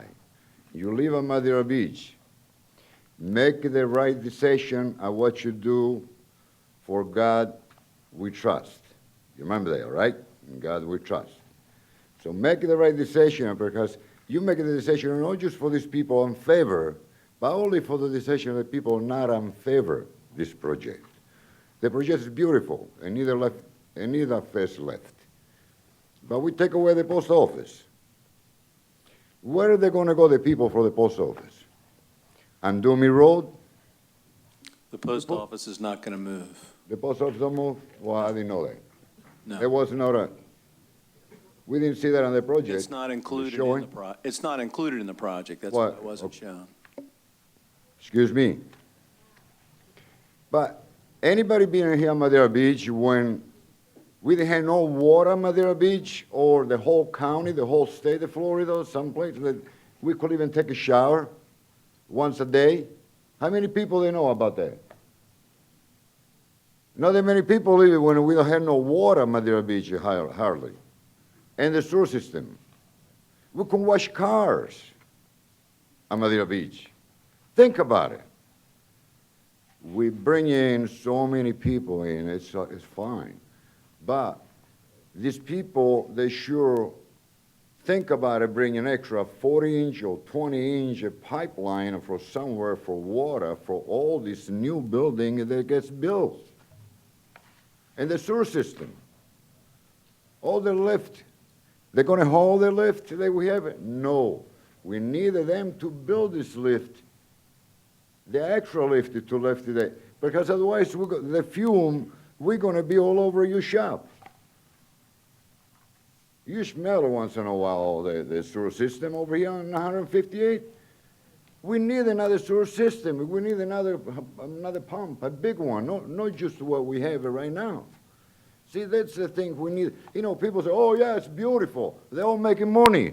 But nobody knows when they go in the bathroom where it's going to go. Or when they take a shower. You guys are here, too. You sure know what's going on. I mean, it's not a left matter. It's a reality. Thank you very much. Thank you.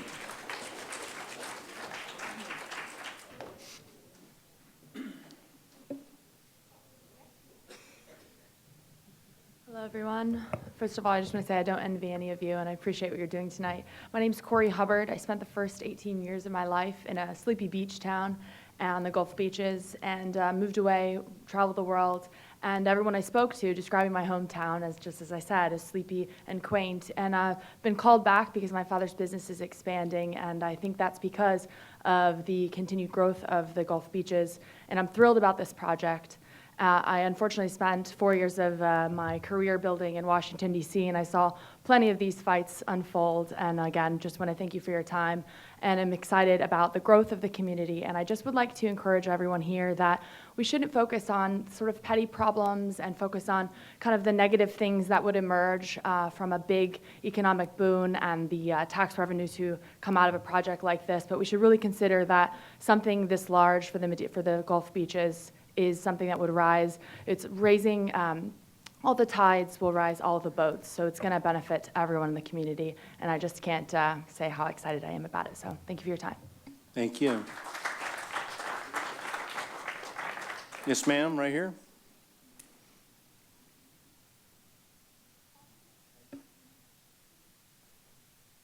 Good evening, everyone. Thank you for having me up here. My name is Sunny Flynn. I'm a resident of Madeira Beach. I'm also the president of Johns Pass Merchants Association.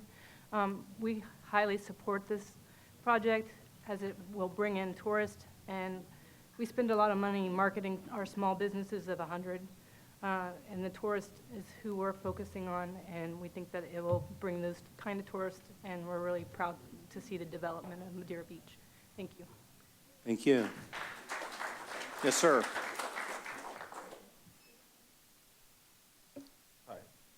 My name's Jeremy Bruno. My wife and I own the Daiquiri Shack in Madeira Beach. We've owned it for almost 14 years, when it was priorly Daiquiri Deck, and we were prior residents of Madeira Beach for almost 9 years.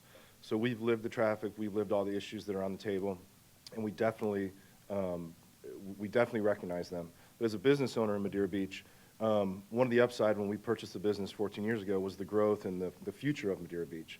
And first couple years here, it was kind of slow. The Holiday Inn went away. Some things kind of went backwards, it seemed like, from a business development standpoint.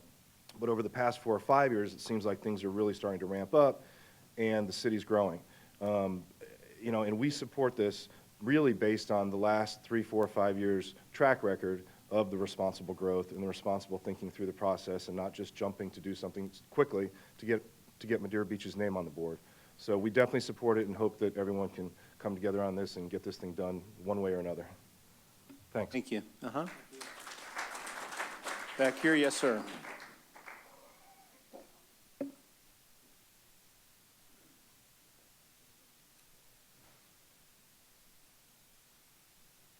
My name's Steve Miller. I live on Harbor Drive.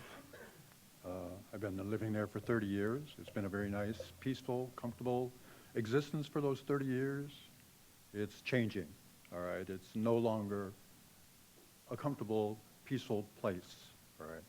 The things that are happening in Madeira Beach now, for somebody's benefit, but they're not for my benefit. So I'd have to be opposed for them unless I was a fool. But anyway, and I oppose the size of this project. It's just too big for Madeira Beach. If you took a couple stories off of it, I keep hearing the phrase that they're doing less than they're entitled to do. As I understand this PD development, those are just maximum numbers. Those, you can do it within these kind of framework, you can do something, but that doesn't mean you're entitled to it. In fact, the only thing they're currently entitled to is the zoning that they currently have on those properties right now. There's no reason why they could not have developed those properties and improved those properties within those constraints and made nice. The original town center plan that was initially conceived here was more like Naples, Florida, instead of like Clearwater, Florida, or Marco Island, Florida, or Fort Lauderdale, Florida. It was like Naples. That was the consultants they had come in and developed that plan. They projected that was with the direction we were going. This would be a shock to them. I remember when their first meeting, they said the most horrible thing about Madeira Beach was those two big buildings at the end of 150th. In the little time I have now, I think they really have to look at Madeira Way and really have to look at the traffic pattern that's going to be imposed in Madeira Way. I don't know how you're going to, quote, discourage people from going, if they're coming west on 150th and they want to go north, how are you going to discourage them from going through Madeira Way? Are you going to put up a big sign? Don't go this way unless you're at the hotel.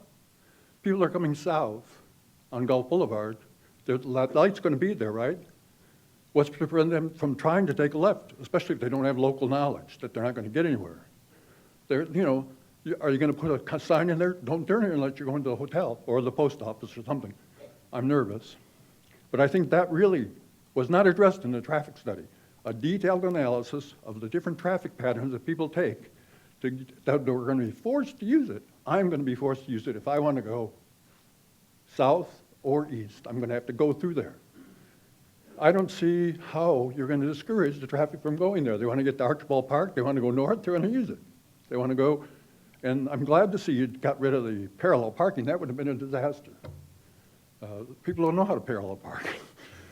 The bridge is an absolute necessity. If they can't get permitting, put the bridge in, the walkway across the thing. Look at the pedestrian traffic that's going to be going across there. Thank you, sir. Anyone else? Yes, ma'am?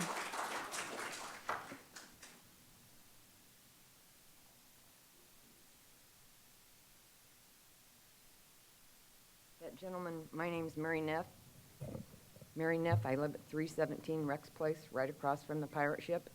And we're going to be tremendously impacted by this. I don't know how many of these people that spoke live within a few thousand feet of this construction, but there's 289 units over at the Madeira Beach Yacht Club, and we're going to be tremendously impacted.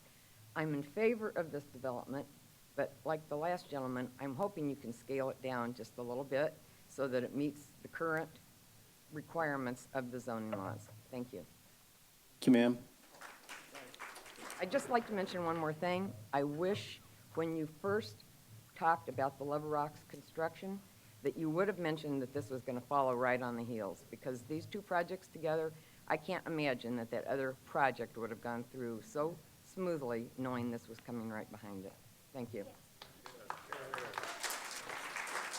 Steve?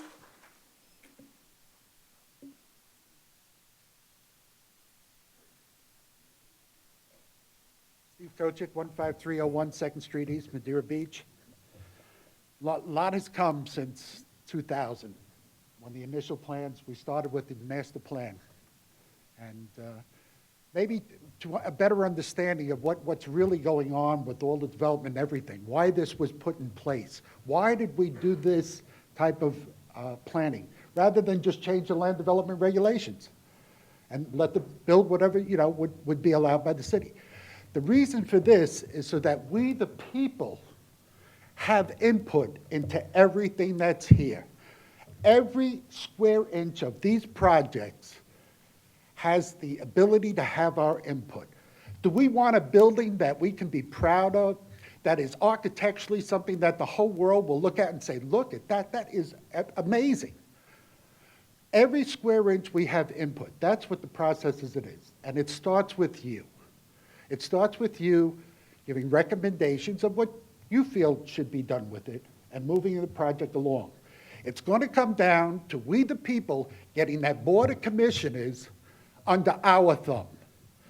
They are not doing us, the developers are not doing us a favor. We are doing them a favor. We're allowing their expertise to be shown to the world. And all that we're asking is, here's what we want, how we want it, and then we'll be happy. The first thing is, this was never meant for condos. This was meant for tourist hotels for the simple reason the Holiday Inn got closed down. They put up a 44-wall condo and said, the heck with the residents. We lost the hotel. The north end of the city died. All the retail people that were here, you took a hit. This was put in place so that we could rejuvenate it, but the way that we wanted it and that we can protect it. And that's the key for all of us in Madeira Beach. Come to the meetings, call the commissioners, call the mayor. Say, you want to stay where you are? You will do what we are asking of you, or you're out. That was the whole idea of this type of process, to empower the people, not the developer, not the politician. Let them make their money. That's fine. There's nothing wrong with that.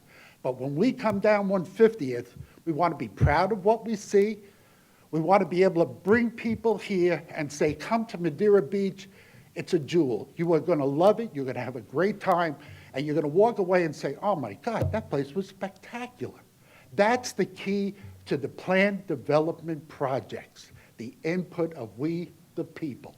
Do not let that go by the wayside. Tell your neighbors. Tell everybody. What do you want? Something's going there. Let's get what we want for a change. Thank you. Thanks, Steve. Thank you, Steve.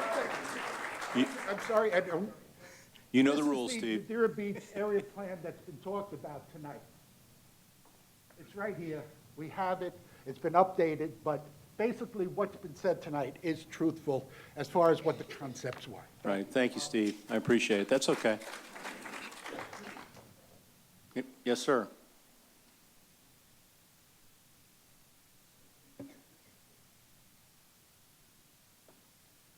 My name's Randy Fuchs. How are you doing?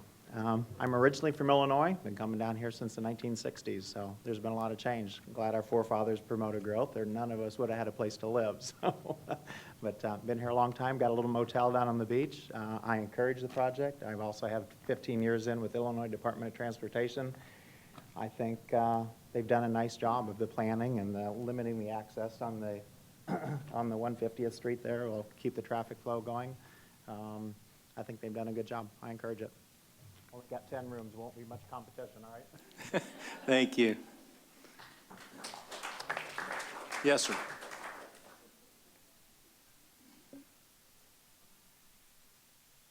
Good evening. My name is Richard LeBlanc. I'm at Madeira Cove.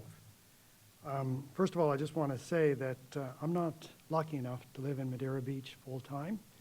So I do have a place in Madeira Beach, and I pay taxes, and a good bit of taxes. And I look at the reason why I came to Madeira Beach. I didn't come because there was going to be this development. I came because what was already here. And I just want to say a couple of things. I'm not an expert by any stretch of the imagination at traffic or anything like that, but I drive and I watch the traffic and I try to turn left and I try to turn right out of Madeira Cove. Now, if somebody says to me that they're going to put four spots to turn left into two condo buildings that are going to have 90 units in it, tells me that that parking study has no credibility whatsoever. I just don't understand it. It doesn't even make sense to me. And I don't know if I heard it right, but only 292 extra cars or trips in the afternoons? Who are they kidding? I mean, this doesn't even make sense. I mean, people come into these units. They're not just going to sit in their unit on their deck. They're going places. They're going to go to the beach. They're going to go to Tyrone Mall. They're going to go places. They're not going to just sit there. And it's not going to just be 292 cars. I think this traffic study needs to be redone because I don't think it tells us anything about what's going to actually happen. I love the idea of development, but let's do it right. And the other last point I want to make is this. The attorney for the developer has sort of said, you know, like, don't listen to anything you hear out in the street. It's only about here because it's quasi-judicial. Well, let me tell you this. Fundamentally, you are here to do what the people want. Yes, there's a plan, but you have a responsibility to the taxpayers here. You have the responsibility to everyone here. There's a divide in this community, and you know it. And you have to be aware of it. And just don't write a blank check to these people because it's going to change things so drastically, especially with the traffic, that just more work needs to be done. Not against development, but it needs to be done right. And this hasn't been done right. Thank you. Thank you. Yes.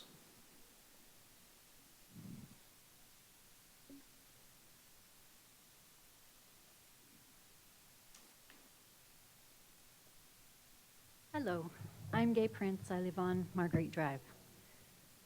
I've heard twice now that there's going to be an economic downturn. So who are we bringing in to buy these places and to shop? Secondly, has anybody knocked on Tampa's door and said, we're going to need more space on the Howard Franklin Bridge? And the traffic study that was done in February, I'm not sure about whether a lot of people know here, but Canadians have to spend at least 47 cents on the dollar more to get here, so that might not have been a great time to do it. Maybe next year. I think that's it, but thank you. Thank you, ma'am. Yes, sir.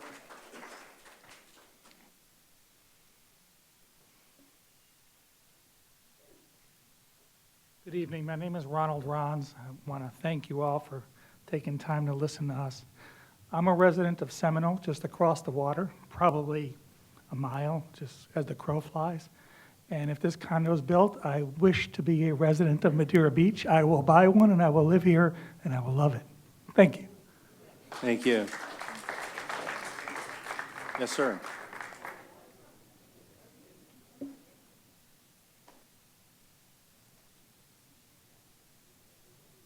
My name is Ed Butler. I've lived here since 1957.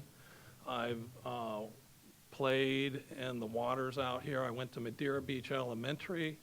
I went to Madeira Beach Junior High School, and I'm blessed to have a business out here since 1976. I'm all in favor of taking this opportunity to see this development to help our community grow and prosper. I just think it's a great time to do it, and I hope you all go ahead with it. Thank you.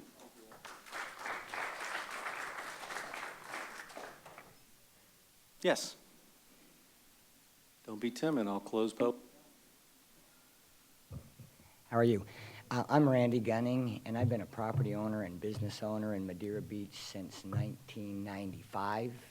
And one of the things that I miss from even back in 95 was the fact that we had a lot more hotel units, and I think really what it comes, they were all torn down.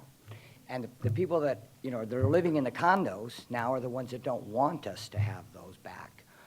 I think we do need them, you know, and this project is not about condos as much as it is about the hotels. And I believe that everybody in this country should have the right to be able to see how beautiful Madeira Beach is, how beautiful the Gulf of Mexico is. You guys have a tough job listening to everything that everybody's got to say, but those hotel units are the lifeblood of every one of the businesses up and down Gulf Boulevard. And most importantly, I miss a lot of those businesses that closed up because we lost those hotels. The condo owners don't actually spend as much money in the shops, in the stores. We had a lot more fun, family-owned businesses. The property values and those types of things go up. Those businesses have to make more money to survive here. And there's some businesses that may or may not make it, surely for the fact that the value of the property, the taxpayers or the owners of the property are not going to be able to keep the rents down at $300 or $400 a month. Everything goes up. But we need those hotel units back, I believe, to make this community survive and put the vitality back into it like we actually need it to be. Thank you, and you guys are doing an awesome job. Thank you, appreciate it.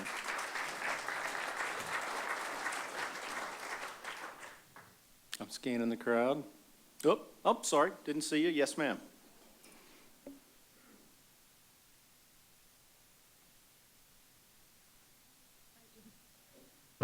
Hi, my name is Ellen Lamparter. I live at 14900 Gulf Boulevard. I've owned property here for 12 years, and I'm now permanently resident. I also work in the area, and I do more community involvement and volunteering than I could possibly tell you about. First of all, I'm really excited about what's happening in Madeira Beach, and there's a lot of positive development and things that are going on. And I went to the meetings the other day, and I want to thank Mr. Carnes for listening to what I had to say. I'm particularly concerned about crossing 150th, and I can't even get to Mr. Brown's business by foot. And once I get in my car, I take my dollars off the island. Having said that, I come in contact with a lot of my neighbors and also with a lot of visitors. And I moved here because it's a really unique and special place. And one of the things I mean by that is we have a post office, we have a grocery store, we have all the things that I need that I can walk to. And it has a kind of special feel. And my fellow residents and the visitors that I come in contact with say to me, Madeira Beach is different than anywhere else up and down the Gulf beaches. And I just don't want us to lose that. So I'm not against the development. I'm not against what Mr. Carnes wants to do per se. But what I want us to think about is we have a one-time opportunity about how we do that. And right now, if you look down Madeira Way in the proposal, it looks a bit like a cavern to me. And I don't want this to be Clearwater, and I don't want this to be Reddington. I want it to be that unique, distinctive, special thing that is really vibrant, but doesn't look like it's overdeveloped. So I would just urge all of us to really think very hard about what's the appropriate thing to do here. And please make sure that we can walk around, because that's part of the really special bit. Thank you. Thank you, Ellen. Yes, sir? Hi, Jay Wallen, Surf Song Resort. We've had said a lot about the Madeira Way problems here. There's one part that hasn't really been addressed that I hope you can pass on. If you notice, the 430 rooms of hotels on there basically dump out into Madeira Way, and they have to go back to turn onto Gulf Boulevard. Those who would like to go to the mainland and escape can't make that left-hand turn. They would have to make two left-hand turns. They go to the end, wait and wait, make a turn on to Gulf Boulevard, go and make another left-hand turn and come here. Now, if you've ever done those left-hand turns, maybe you get 10 cars through there and maybe you don't. When we add 430 plus all of the shops, plus the restaurants, plus the overflow coming in from the Winn-Dixie, you're going to have so many cars backed up on there. Either you have to extend those lights to get 30 cars through, which of course will then back up traffic up Gulf Boulevard while they're waiting for the people to turn. I would almost suggest the opposite of this and not get rid of the light, but put in a super light and try and direct as much traffic through there that wants to go north instead of making the big triangle around and coming through. And one other thing not to forget, I hope the traffic people will note that the enormous tie-ups caused by the hundreds of people dropping their kids off at school on the other side of the bridge in the morning, and in the afternoon backs up traffic down there, and you have another mess. And just one final observation, I find it interesting tonight that an awful lot of the people who really are for this plan are business owners who have businesses further down the street, and most of the people against it are the people who live here. Thank you. Thank you. Anyone else? Yes, sir. Good evening. My name is Rick Cowley. I pastor Crossbridge Church right here on within sight of this building. And what I want to do is just address something that seems to be the kind of elephant in the room. We support the plan, and we think it's a great thing for Madera Beach. I think all the people who spoke against it probably have legitimate concerns, but there seem to be in place some kind of mechanism for dealing with those. I mean, obviously, FDOT's going to do something to make sure you meet various requirements. I think those are things that will happen. What concerns me and what seems to be at risk here is that I think there's an underlying suspicion that Bill Carnes has some kind of motive here that is inappropriate. And I want to speak to simply the fact that this is the guy who gave us Rock Park, who I believe, what I believe is one of the real bright spots of Madera Beach. And people who come to town, to my church every Sunday, speak of walking through Rock Park.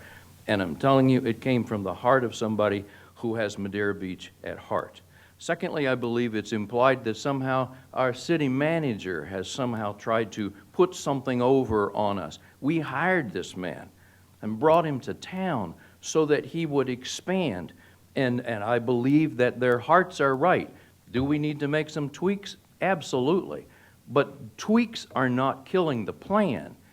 Tweaks are simply making a plan functional. And I think we can find a place. I think you guys have been charged with the responsibility for finding a place that there is compromise that meets all of our objectives. Is there anything wrong with these business owners wanting to make more money? That's what they do. That's why they moved to Madera Beach. Is there anything wrong with homeowners that want easier access? But you don't get it all. You find a place to accomplish the greater good. And I believe one of the things we ought to do is to recognize the heart for the city of Madera Beach that's behind some of the people that seem to be judged wrongly in this whole thing. And I thank you. Thanks, Rick.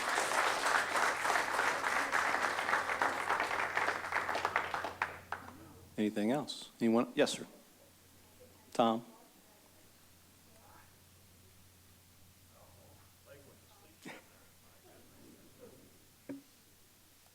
Anyway, my name is Tom Poe, and I live here on Madera Beach.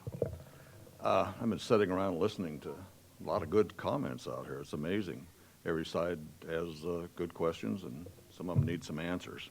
But I was sitting there thinking, I have a question, and it's a question for you. Is there, everybody on this board, is there a Pandora's box coming to our beach? Remember, you passed the last agreement on the Holton property without a question. Now you have the Carnes development coming to the table. Has anyone added up the total number of folks that will be coming to our beach with just these two projects? After you approve this project, it goes on to the commission. What will this change? My question is, what will come next now that you've opened the door to very tall buildings? Think about the Pandora box. Just think about it. Thank you. Thanks, Tom. Anyone else? Oh, yes, sir.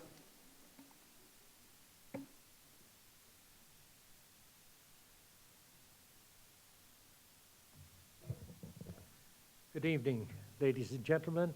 My name is Peter Irving. I live on Gulf Boulevard. I've lived here as a permanent resident for about 25 years. The decision that you are being asked to make today is more than just a zoning decision. It's a decision about the future of Madera Beach, how it will look over the next 30 years. And So it's not a decision that can be overturned by another zoning, because the decision that you make is going to be embodied in a development agreement with a time period of 30 years. So you have to think about that. You're not only binding the developer today, but you're binding future commissioners and planning commissions. The proposed development is very attractive if you're wanting growth in the community. But if you like Madeira Beach the way it is, then it's completely out of keeping with the ambience and style of a small Florida beach town, and more in keeping with the densities already given to Clearwater Beach. You have to ask yourselves, is this what the majority of taxpayers want? Is this in the best interests of the future of our city? The development is said not to adversely impact or lower transportation levels of service, and thus is not required, and thus the developer is not required to make a proportionate, fair share contribution, nor provide or contribute to any capital improvements. Anybody who lives in Madeira Beach and drives down 150th Avenue each day and drives up Madeira Way knows that the existing conditions and backups on both those roads exist today. And it's only common sense to question the assumption that this massive development will not make an adverse impact on today's conditions.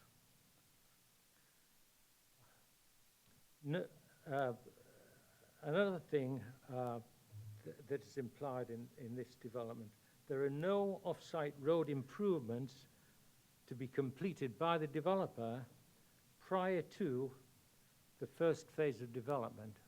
So the first phase of this development will go ahead with the existing roads and the existing traffic conditions. The city is proposing to contribute 100% from its share of total collected transportation impact fees for the construction of off-side road improvements. Sorry, sir. I think that That's this time. is inappropriate. Thank you, sir. Thank you very much. Thank you for your time. Yes, sir.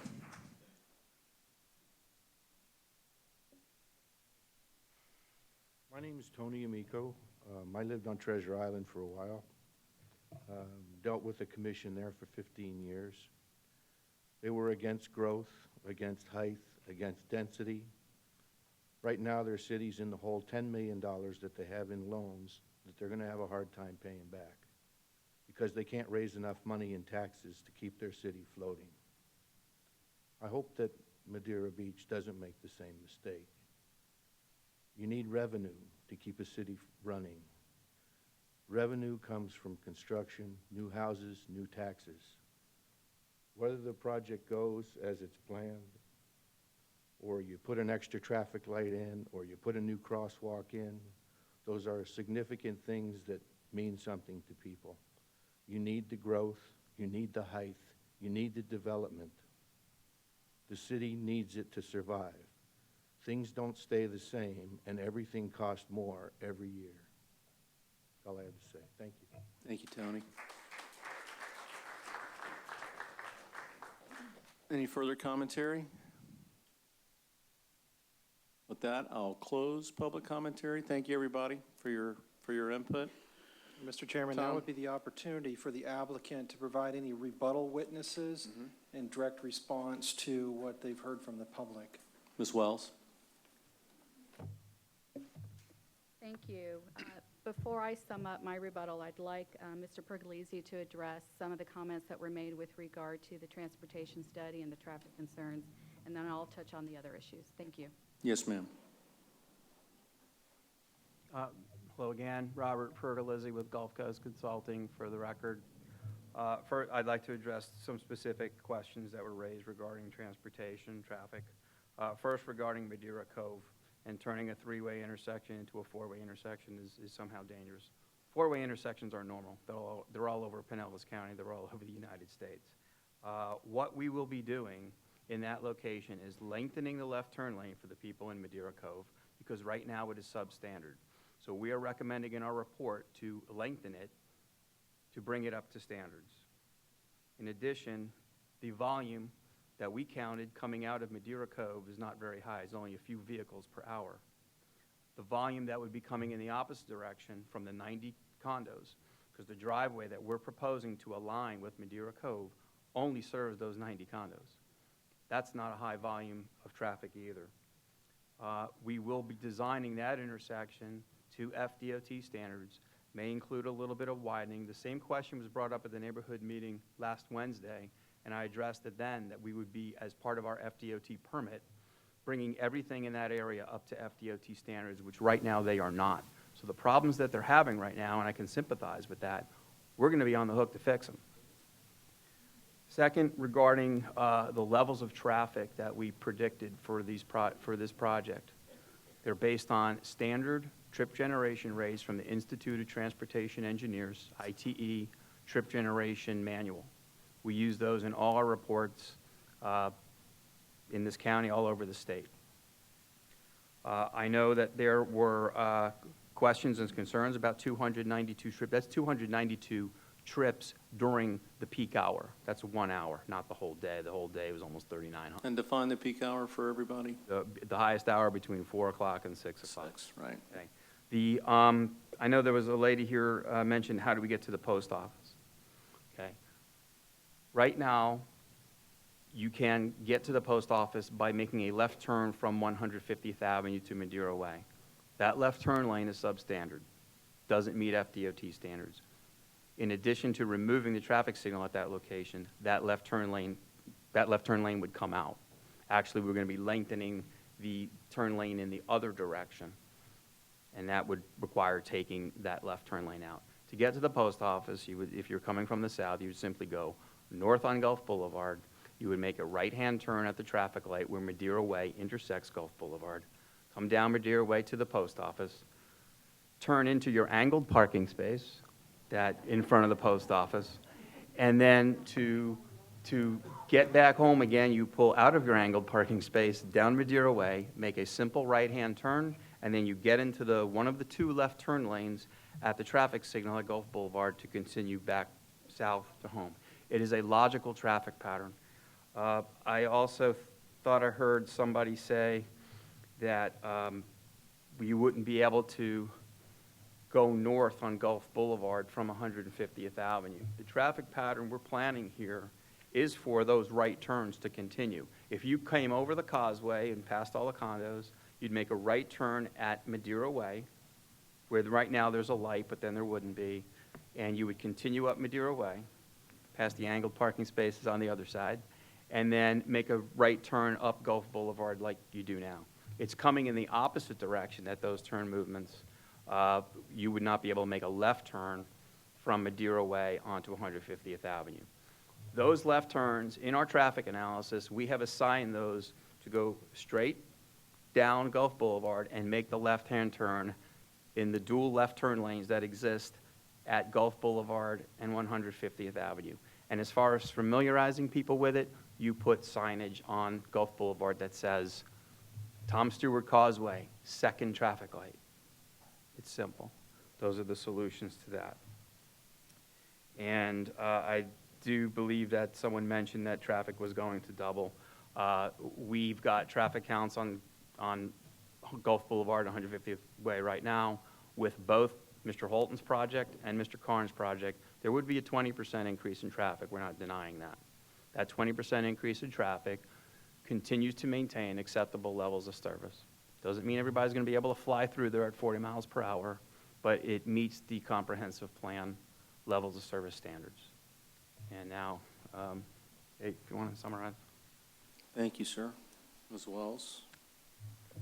Thank you. A couple of clarifications again with regard to the retail space and the restaurant space.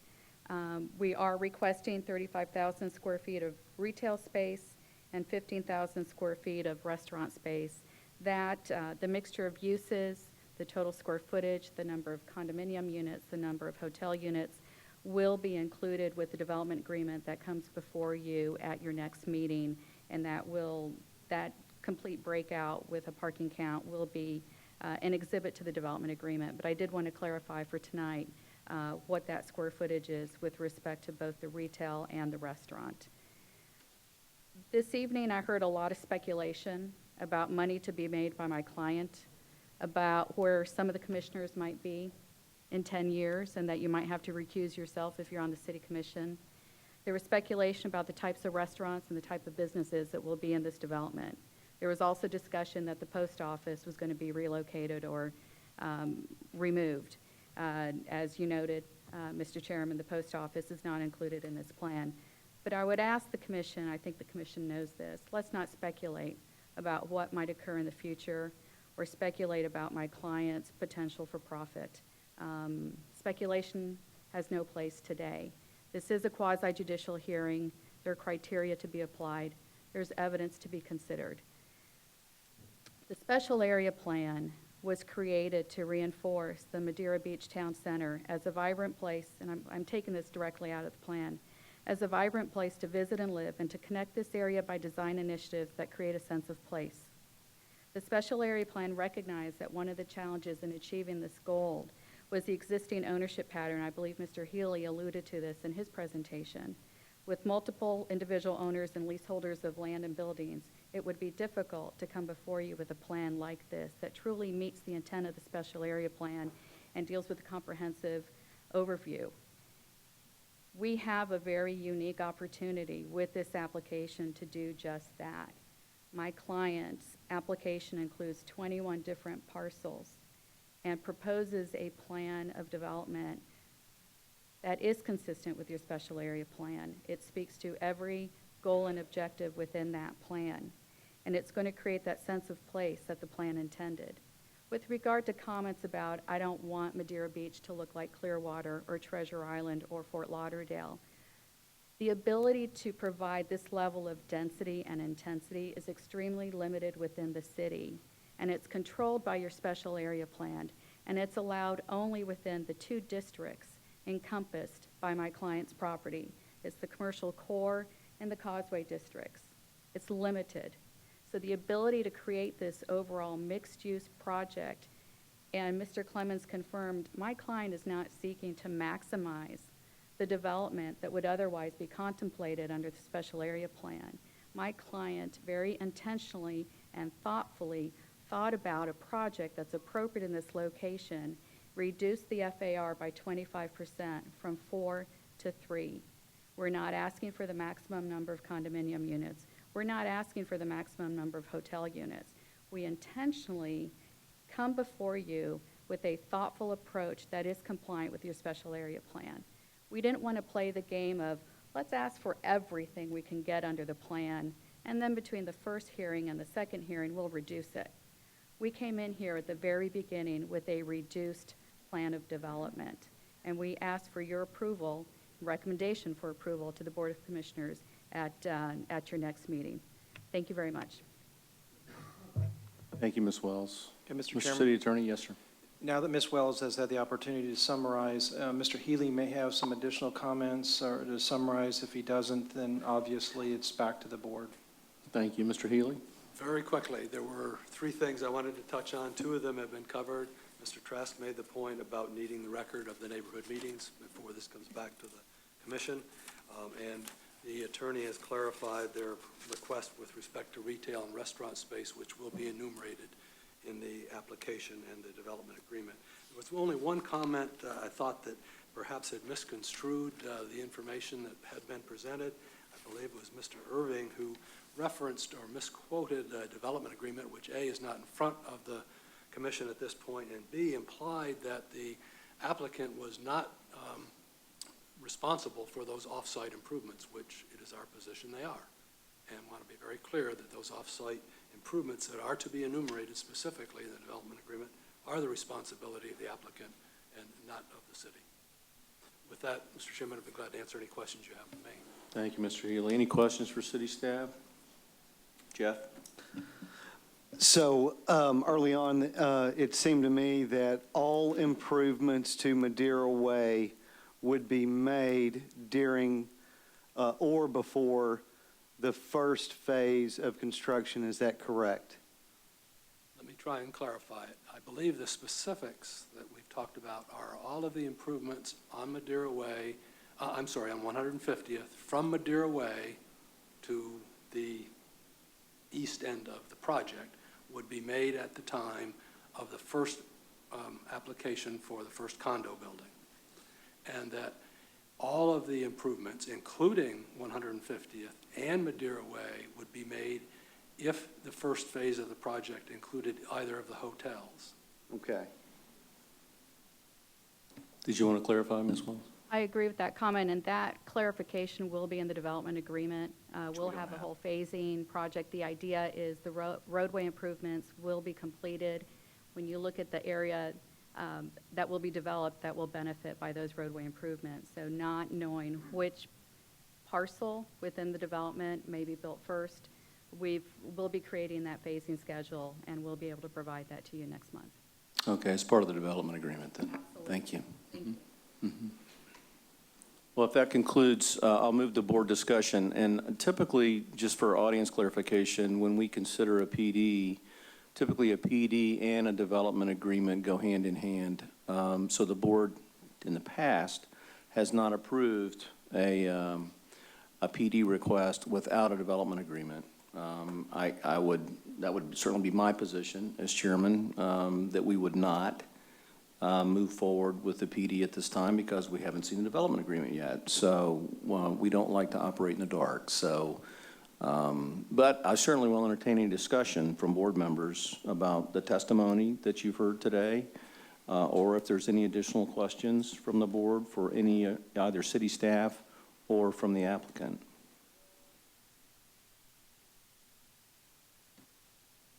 We can still make the recommendation or vote on the rezoning, is that correct? You can. You can vote on the PD. That's what's before us. The presentation's been made, the request has been made, and if I'm correct, Mr. City Attorney, for the PD, and the presentation's been made. We just don't have the development agreement. That's correct, but we want them to move along at the same pace. We don't gain anything by making a recommendation tonight on the PD zoning when in fact you have not even seen the development agreement. And so we're hoping to bring that development agreement back to you on April the 11th, and then you'll see the whole picture, not only the concepts, but the actual site plan or the actual layout, the actual phases, the actual timing, all of those particulars that you heard about in generalities. So it would be my recommendation on behalf of the city to hold off because we don't gain any momentum by approving it tonight, or you don't, rather. Thank you, Mr. City Attorney.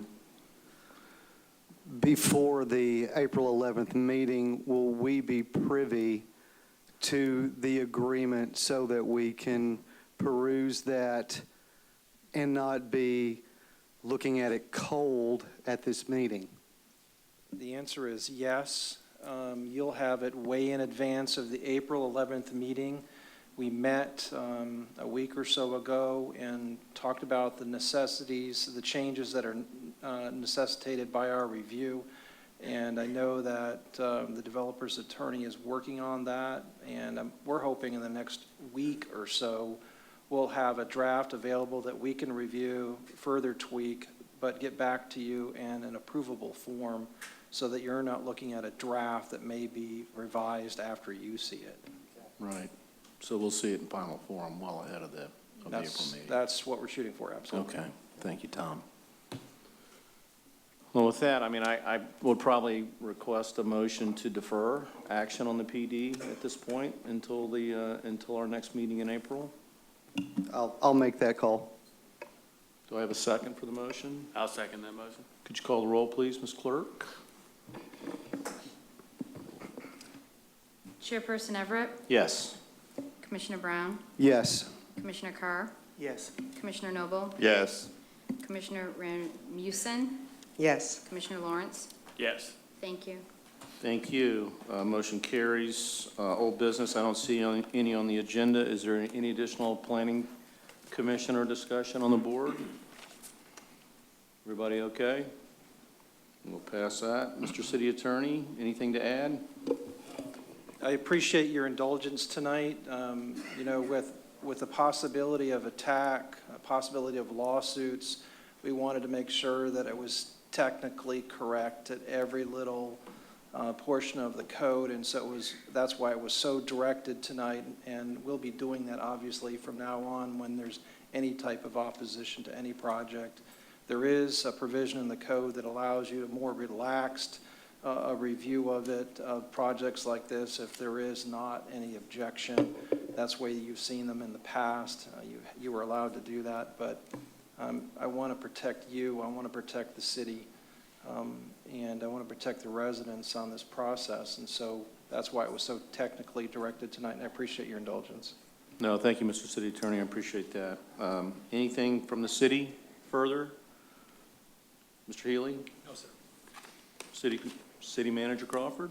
No, Mr. Chair, I just think, you know, we have a couple of things on the back burner. I keep reminding you of that. I think it's okay to leave that there. We've got our work cut out Okay. for the next Very couple good. of months. Very good. Our next meeting will be April 11th? Is that correct? Well, with that, I'll ask for a motion for adjournment.